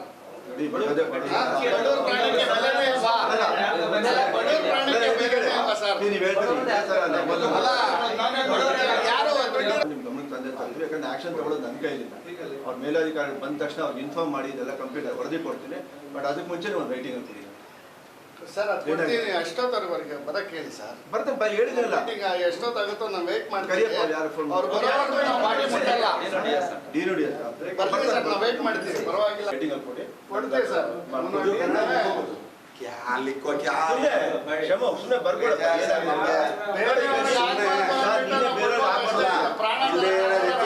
ರಾಜಕೀಯದ ಮೇಲೆ ಇಟ್ಬಿಡ್ತಾರೆ ಇವಾಗ. ಕೇಳಿ ಯಾವ್ದು ಮೆಡಿಸಿನ್ ಶಾರ್ಟೇಜ್ ಇದೆಯಾ? ಅದೆಲ್ಲ ಆಕ್ಸಿಜನ್ ರೆಡಿ ಇದೆ, ಎಲ್ಲ ಸಿಲಿಂಡರ್ಗಳು ಇದಾವೆ, ಪೈಪ್ ಲೈನ್ ಅಲ್ಲೂ ಇದೆ. ಆ ತರ ಸಮಸ್ಯೆಗಳು ಏನಿಲ್ಲ ನಮ್ಮಲ್ಲಿ, ಎಲ್ಲ ಇದೆ. ಏನಾಗಿದೆ ಅದಕ್ಕೆ ನಾನು ರಿಪೋರ್ಟ್ ಮಾಡಿ ಕೊಡ್ಬೇಕಾಗುತ್ತೆ. ಕೊಟ್ಟು ಆಕ್ಷನ್ ತಗೊಳ್ಳೋದು ನೀವೊಂದು ರೈಟಿಂಗ್ ಅಲ್ಲಿ ಕೊಡಿ ಸರ್. ಏನ್ ಮಾಡಿದ್ರು ಪ್ರಾಣ ಅಂತೂ ಬರಲ್ಲ. ಅದನ್ನ ನಾನು ಹೇಳಿದ್ದೀನಿ. ಬೇರೆ ಅವ್ರಿಗೆ ಏನು ತೊಂದರೆ ಆಗ್ತೀರಾ ನೀವು ನೋಡ್ಬೋದು. ಇದೇ ಡಿಪಾರ್ಟ್ಮೆಂಟ್ ಅಲ್ಲ, ಎಲ್ಲಾ ಡಿಪಾರ್ಟ್ಮೆಂಟ್ ಸ್ಟಾಫ್ ಅಲ್ಲಿ 10 ಸಲ ಫೋನ್ ಮಾಡಿದ್ದೀನಿ. ಹೌದು ಸರ್. ನಾವು ಹುಡುಗರಿದ್ದಾಗಿಂದ ನಮ್ಮ ತಾಯಿ ಜೊತೆ ಬರ್ಕೊಡಿ, ಆಮೇಲೆ ಆಕ್ಷನ್ ತಗೊಂಡು ಬರ್ಕೊಡಿ. ನಾವು ಆಕ್ಷನ್ ತಗೊಳ್ಳಿಲ್ಲ ಅಂತ ತಗೋತೀವಿ. ಸದ್ಯ ಮೃತರ ಕುಟುಂಬಸ್ಥರು ಆಸ್ಪತ್ರೆ ಸಿಬ್ಬಂದಿಯ ವಿರುದ್ಧ ನಿರ್ಲಕ್ಷ್ಯದ ಆರೋಪ ಮಾಡಿದ್ದು, ಮತ್ತೊಂದೆಡೆ ಆಸ್ಪತ್ರೆ ಆಡಳಿತ ಘಟನೆಯ ಕುರಿತು ಸಮಗ್ರ ತನಿಖೆ ನಡೆಸಿ ಸಿಬ್ಬಂದಿಯ ನಿರ್ಲಕ್ಷ್ಯ ಅಥವಾ ಬೇಜವಾಬ್ದಾರಿ ಕಂಡುಬಂದರೆ ಅವರ ವಿರುದ್ಧ ಕಠಿಣ ಕ್ರಮ ಕೈಗೊಳ್ಳುವುದಾಗಿ ಭರವಸೆ ನೀಡಿದ್ದಾರೆ. ಕ್ಯಾಮರಾ ಪರ್ಸನ್ ಪ್ರವೀಣ್ ಜೊತೆ ಕಳವರ ಅರುಣ್, MMTV ನ್ಯೂಸ್, ಚಿಕ್ಕಬಳ್ಳಾಪುರ. ಇವತ್ತು ಆ ಯುವಕರ ಮೇಲೆ ಅವರಿಗೆ ಕೇಸನ್ನು ದಾಖಲು ಮಾಡಿದ್ದಾರೆ. ಅನೇಕರಿಗೆ ತೊಂದರೆ ಕೊಡ್ತಾ ಇದ್ದಾರೆ. ನೋಡೋಣ ಎಷ್ಟು ದಿನ ಇವ್ರ ಸರ್ಕಾರ ಇರುತ್ತೆ, ಎಷ್ಟು ದಿನ ಇವರು ತೊಂದರೆ ಕೊಡ್ಲಿಕ್ಕೆ ಪ್ರಯತ್ನ ಮಾಡ್ತಾರೆ. ನೋಡೋಣ. ಎಲ್ಲವನ್ನೂ ಕೂಡ ನಾವು ಕೂಡ ಗಮನಿಸ್ತಾ ಇದ್ದೀವಿ. ಎಲ್ಲವನ್ನೂ ಕೂಡ ನಾವು ಕೂಡ ಇಲ್ಲೇ ಇರುತ್ತೆ. ಗೌರಿಬಿದನೂರು ಚುನಾಯಿತ ಪ್ರತಿನಿಧಿಗಳು ಸಾರ್ವಜನಿಕ ಮತ್ತು ಖಾಸಗಿ ಕಾರ್ಯಕ್ರಮಗಳಲ್ಲಿ ಅತ್ಯಂತ ಜವಾಬ್ದಾರಿಯುತವಾಗಿ ನಡೆದುಕೊಳ್ಳಬೇಕು. ಕೇಂದ್ರ ಸಚಿವ ಸುಧಾಕರ್ ನಗರ ಪ್ರವಾಸಿ ಮಂದಿರದಲ್ಲಿ ಪತ್ರಿಕಾಗೋಷ್ಠಿಯಲ್ಲಿ ಮಾತನಾಡಿ, ಚಿಕ್ಕಬಳ್ಳಾಪುರ ಕೆಂಪೇಗೌಡ ಜಯಂತಿ ಕಾರ್ಯಕ್ರಮದಲ್ಲಿ ನಡೆದ ಅಹಿತಕರ ಘಟನೆಗಳಿಗೆ ಸಂಬಂಧಿಸಿದಂತೆ ಈಗಾಗಲೇ ಹಲವರಿಗೆ ಬೇಲ್ ಸಿಕ್ಕಿದೆ. ಜನಪ್ರತಿನಿಧಿಗಳು ಆಗಿದ್ದರಿಂದ ಸರಿಯಾಗಿ ನಡೆದುಕೊಳ್ಳಬೇಕು, ಇಲ್ಲದಿದ್ದರೆ ಇಂತಹ ಘಟನೆಗಳಿಗೆ ನಾವೇ ಕಾರಣವಾಗುತ್ತೇವೆ. ಯಾವುದೇ ಸಮುದಾಯದ ಕಾರ್ಯಕ್ರಮಕ್ಕೆ ಹೋದಾಗ ಆ ಸಮುದಾಯದ ವಿರುದ್ಧ ಮಾತನಾಡುವುದು ಸರಿಯಲ್ಲ. ಅವರ ಹಾವಭಾವ ಇಡೀ ಚಿಕ್ಕಬಳ್ಳಾಪುರ ಸೇರಿದಂತೆ ರಾಜ್ಯದ ಜನತೆ ನೋಡಿದ್ದಾರೆ. ಯುವಕರ ಮೇಲೆ ಕೇಸ್ ದಾಖಲು ಮಾಡಿದ್ದಾರೆ, ಅನೇಕರಿಗೆ ತೊಂದರೆ ಕೊಡುತ್ತಿದ್ದಾರೆ. ಎಷ್ಟು ದಿನ ಇವರ ಸರ್ಕಾರ ಇರುತ್ತದೆ, ಎಷ್ಟು ದಿನ ತೊಂದರೆ ಕೊಡುತ್ತಾರೆ ಎನ್ನುವುದನ್ನು ನೋಡೋಣ. ಪ್ರಸ್ತುತ ನಡೆಯುತ್ತಿರುವ ಸರ್ಕಾರದ ಕಾರ್ಯವೈಖರಿ ಮತ್ತು ಯುವಕರ ನಡೆಯನ್ನ ತಾವು ಸೂಕ್ಷ್ಮವಾಗಿ ಗಮನಿಸುತ್ತಿರುವುದಾಗಿ ಎಚ್ಚರಿಕೆ ಕೊಟ್ಟಿದ್ದಾರೆ. ಈಗ ಬೇಲನ್ನು ಕೊಟ್ಟಿದ್ದಾರೆ. ಯಾವಾಗಲೂ ನೋಡಿ, ಒಬ್ಬ ಚುನಾಯಿತ ಪ್ರತಿನಿಧಿ ಅತ್ಯಂತ ಜವಾಬ್ದಾರಿಯುತವಾಗಿ ನಡ್ಕೋಬೇಕಾಗ್ತದೆ. ಅದು ಪಬ್ಲಿಕ್ ಆಗಿ ಅಷ್ಟೇ, ಖಾಸಗಿಯಾಗಿ ಅಷ್ಟೇ. ಜವಾಬ್ದಾರಿಯಿಂದ ನಡ್ಕೊಳ್ಳದೇ ಇದ್ದರೆ ಇಂಥ ಅವಾಂತರಗಳಿಗೆ ನಾವೇ ಅದನ್ನು ಬರಮಾಡ್ಕೊಳ್ಳುವಂಥವ್ರಿಗೆ ಕಾರಣ ನಾವಾಗ್ತೀವಿ. ಹಾಗಾಗಿ ಯಾವ ಸಂಘಟನೆ ಕಾರ್ಯಕ್ರಮಕ್ಕೆ ಹೋಗ್ತೀವಿ, ಯಾವ ಸಮಾರಂಭಕ್ಕೆ ಹೋಗ್ತೀವಿ, ಯಾವ ಸಮುದಾಯದ ಕಾರ್ಯಕ್ರಮಕ್ಕೆ ಹೋಗ್ತೀವಿ, ಅಂಥ ಸಮುದಾಯದ ಕಾರ್ಯಕ್ರಮಕ್ಕೆ ಹೋದಾಗ ನಾವು ಯಾರೂ ಕೂಡ ಆ ಸಮುದಾಯದ ವಿರುದ್ಧ ಮಾತನಾಡುವಂಥದ್ದು ಥರ ಅಲ್ಲ. ಅದನ್ನು ಅವರು ಮಾಡಿ ಅವರು ಮೇಲೆ ಹೇಳ್ಕೊಳ್ಳುವಂಥ ಕೆಲಸ ಅವ್ರು ಮಾಡಿದ್ದಾರೆ. ಮತ್ತು ಅವರ ಹಾವ ಭಾವ ಅವೆಲ್ಲ ಕೂಡ ನೀವು ನೋಡಿದ್ದೀರಿ. ನಾನು ಮತ್ತೆ ಮತ್ತೆ ಹೇಳಲಿಕ್ಕೆ ಹೋಗಲ್ಲ ಅದ್ರ ಬಗ್ಗೆ. ಅದು ಇಡೀ ರಾಜ್ಯದ ಜನತೆ ನೋಡಿದೆ, ಚಿಕ್ಕಬಳ್ಳಾಪುರ ಮಾತ್ರ ಅಲ್ಲ. ಹಾಗಾಗಿ ಇವತ್ತು ಆ ಯುವಕರ ಮೇಲೆ ಅವರಿಗೆ ಕೇಸನ್ನು ದಾಖಲು ಮಾಡಿದ್ದಾರೆ. ಅನೇಕರಿಗೆ ತೊಂದರೆ ಕೊಡ್ತಾ ಇದ್ದಾರೆ. ನೋಡೋಣ ಎಷ್ಟು ದಿನ ಇವ್ರ ಸರ್ಕಾರ ಇರುತ್ತೆ, ಎಷ್ಟು ದಿನ ಇವರು ತೊಂದರೆ ಕೊಡ್ಲಿಕ್ಕೆ ಪ್ರಯತ್ನ ಮಾಡ್ತಾರೆ ನೋಡೋಣ. ಎಲ್ಲವನ್ನೂ ಕೂಡ ನಾವು ಕೂಡ ಗಮನಿಸ್ತಾ ಇದ್ದೀವಿ. ಎಲ್ಲವನ್ನೂ ಕೂಡ ನಾವು ಕೂಡ ಇಲ್ಲೇ ಇರುತ್ತೆ. ಏನು ಊಟ ನೀವು ಮಾಡಿರ್ತೀರಿ, ಆಮೇಲೆ ನೀವು ನೀರು ಕುಡಿಯುವಂಥ ಕಾಲ ಬರುತ್ತೆ, ನೀರು ಕುಡಿಸೋಣ. ಇದೇ ವೇಳೆ ಬಿಜೆಪಿ ಪಕ್ಷದ ಮುಖಂಡರು ಮತ್ತು ಕಾರ್ಯಕರ್ತರು ಮತ್ತಿತರರು ಇದ್ದರು. KP Sameerachari, MMTV news, Gauribidanur.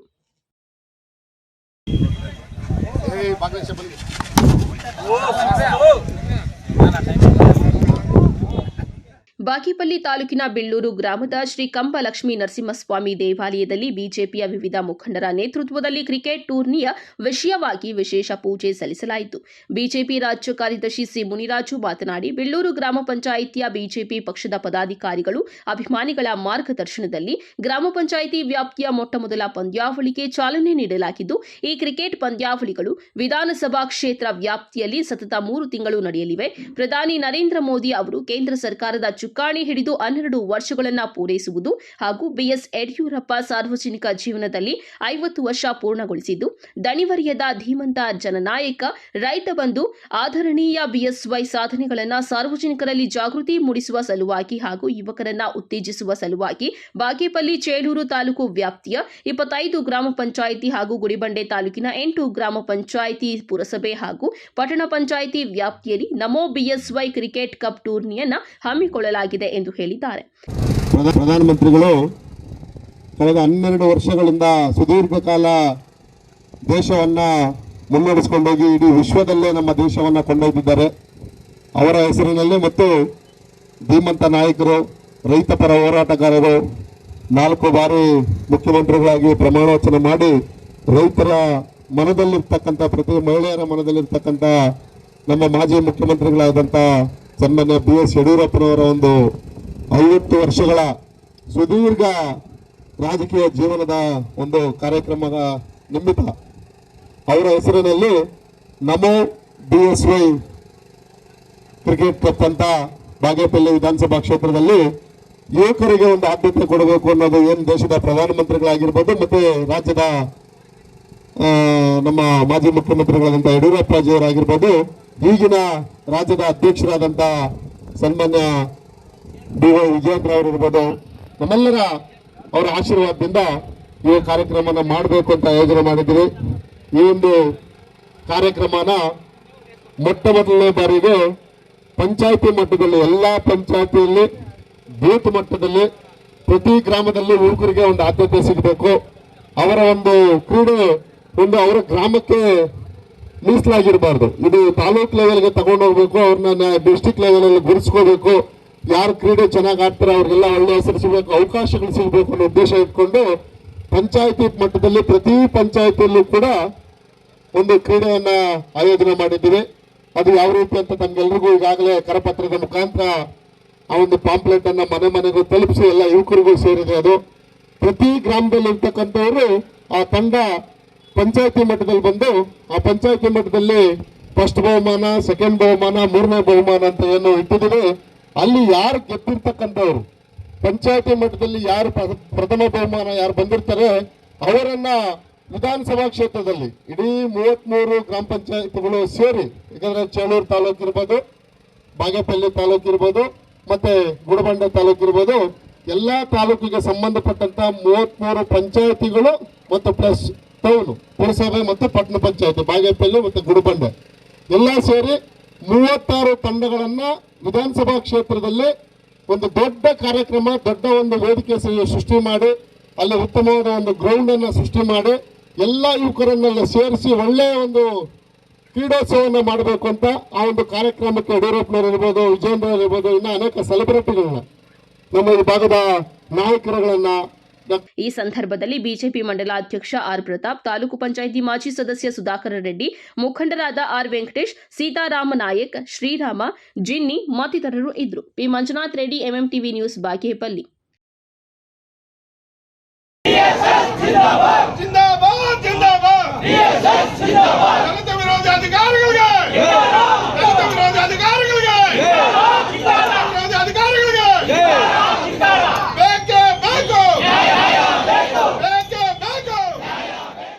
Karnataka Dalit Sangharsha ಸಮಿತಿಯ ಜಿಲ್ಲಾ ಸಂಚಾಲಕ ಮೇಲೂರು ಮಂಜುನಾಥ್ ನೇತೃತ್ವದಲ್ಲಿ ನೂರಾರು ದಲಿತ ಕಾರ್ಯಕರ್ತರು ಶಿಡ್ಲಘಟ್ಟ ನಗರದಲ್ಲಿ ಪ್ರತಿಭಟನಾ ಮೆರವಣಿಗೆ ನಡೆಸಿ ತಾಲೂಕು ಕಚೇರಿಗೆ ಮುತ್ತಿಗೆ ಹಾಕಿ ತಾಲೂಕು ಆಡಳಿತದ ಧೋರಣೆಗಳನ್ನು ತೀವ್ರವಾಗಿ ಖಂಡಿಸಿದ್ದಾರೆ.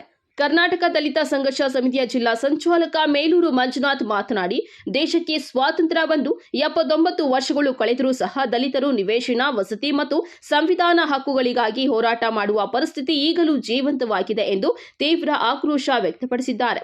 36% ದಲಿತರು ಇದ್ದರೂ ಸಹ ಅವರಿಗೆ ಸಂವಿಧಾನಾತ್ಮಕವಾಗಿ ದೊರೆಯಬೇಕಾದ ಸೌಲಭ್ಯಗಳು ಈಗಲೂ ಮರೀಚಿಕೆಯಾಗಿದೆ. ಶಿಡ್ಲಘಟ್ಟ ತಾಲೂಕು ಕಚೇರಿ ಮತ್ತು ಜಿಲ್ಲಾಡಳಿತ ಭವನದಲ್ಲಿ ಬಲಾಢ್ಯರ ಕೆಲಸಗಳು ನಡೆಯುತ್ತದೆ. ವಿಶೇಷವಾಗಿ ರಿಯಲ್ ಎಸ್ಟೇಟ್ ಉದ್ಯಮಿಗಳ ಕೈಗೊಂಬೆಗಳಾಗಿ ಕೆಲ ಅಧಿಕಾರಿಗಳು ಕೆಲಸವನ್ನ ಮಾಡುತ್ತಿದ್ದಾರೆ. ಹಣವಿಲ್ಲದೆ ಯಾವುದೇ ಕೆಲಸಗಳು ಇಲ್ಲಿ ನಡೆಯುತ್ತಿಲ್ಲ. ಒಂದೊಂದು ಕೆಲಸಕ್ಕೆ ಇಂತಿಷ್ಟು ಹಣ ಅಂತ ನಿಗದಿಗೊಳಿಸಲಾಗಿದ್ದು, ಜಿಲ್ಲಾಧಿಕಾರಿಗಳು ಈ ಬಗ್ಗೆ ತನಿಖೆ ನಡೆಸಬೇಕು ಎಂದು ಆಗ್ರಹಿಸಿದ್ದಾರೆ. ದಲಿತ ಸಂಘರ್ಷ ಸಮಿತಿಯ ಕಾರ್ಯಕರ್ತರು ತಾಲೂಕು ಕಚೇರಿಗೆ ಮುತ್ತಿಗೆ ಹಾಕಿ ಪ್ರತಿಭಟನೆ ನಡೆಸಿದ್ದರಿಂದ ಸರ್ಕಾರಿ ಕೆಲಸ ಕಾರ್ಯಗಳಿಗೆ ಬಂದಿದ್ದ ಸಾರ್ವಜನಿಕರು ಪರದಾಡುವಂತಾಯಿತು. ಇಡೀ ಶಿಡ್ಲಘಟ್ಟ ತಾಲೂಕು ಕಚೇರಿ ತಮಟೆಯ ಶಬ್ದಕ್ಕೆ ನಡುಗಿತು. ಕರ್ನಾಟಕ ದಲಿತ ಸಂಘರ್ಷ ಸಮಿತಿಯ ಕಾರ್ಯಕರ್ತರು ಕ್ರಾಂತಿಕಾರಿ ಗೀತೆಗಳ ಮೂಲಕ ಪ್ರತಿಭಟನೆಯ ಕಾವು ಹೆಚ್ಚಿಸಿದ್ರು. ತಹಸೀಲ್ದಾರ್ ಗಗನ ಸಿಂಧು ಅವರಿಗೆ ದಸಂಸ ಕಾರ್ಯಕರ್ತರು ಮನವಿ ಪತ್ರವನ್ನ ಸಲ್ಲಿಸಿದ್ರು.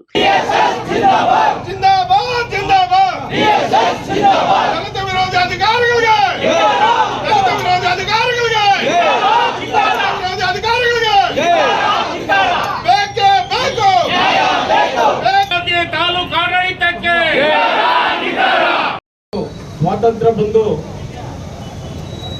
ಸುಮಾರು 79 ವರ್ಷಗಳು ಕಳೆದಿದ್ದಾವೆ. ಇವತ್ತು ಡಾಕ್ಟರ್ ಬಾಬಾ ಸಾಹೇಬ್ ಅಂಬೇಡ್ಕರ್ ಅವರು ಈ ದೇಶಕ್ಕೆ ಸಂವಿಧಾನವನ್ನು ಕೊಟ್ಟು 77 ವರ್ಷ ಕಳೆದಿದ್ದಾವೆ.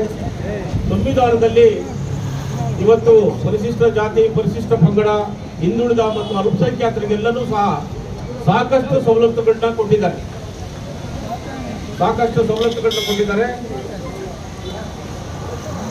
ಅವು ಆಳುವಂತ ಸರ್ಕಾರಗಳು ಸರಿಯಾಗಿ ಸರ್ಕಲ್ ಇನ್ಸ್ಪೆಕ್ಟರ್ ಆನಂದ್ ಕುಮಾರ್ ಅವರ ಮಾರ್ಗದರ್ಶನದಲ್ಲಿ ಶಿಡ್ಲಘಟ್ಟ ನಗರ ಪೊಲೀಸ್ ಠಾಣೆಯ ಪಿಎಸ್ಐ ವೇಣುಗೋಪಾಲ್ ಮತ್ತು ಸಿಬ್ಬಂದಿ ಸೂಕ್ತ ಪೊಲೀಸ್ ಬಂದೋಬಸ್ತ್ ವ್ಯವಸ್ಥೆಯನ್ನ ಕೈಗೊಂಡಿದ್ರು. ತಮೀಂ ಪಾಷಾ, ಎಂಎಂಟಿವಿ ನ್ಯೂಸ್, ಶಿಡ್ಲಘಟ್ಟ.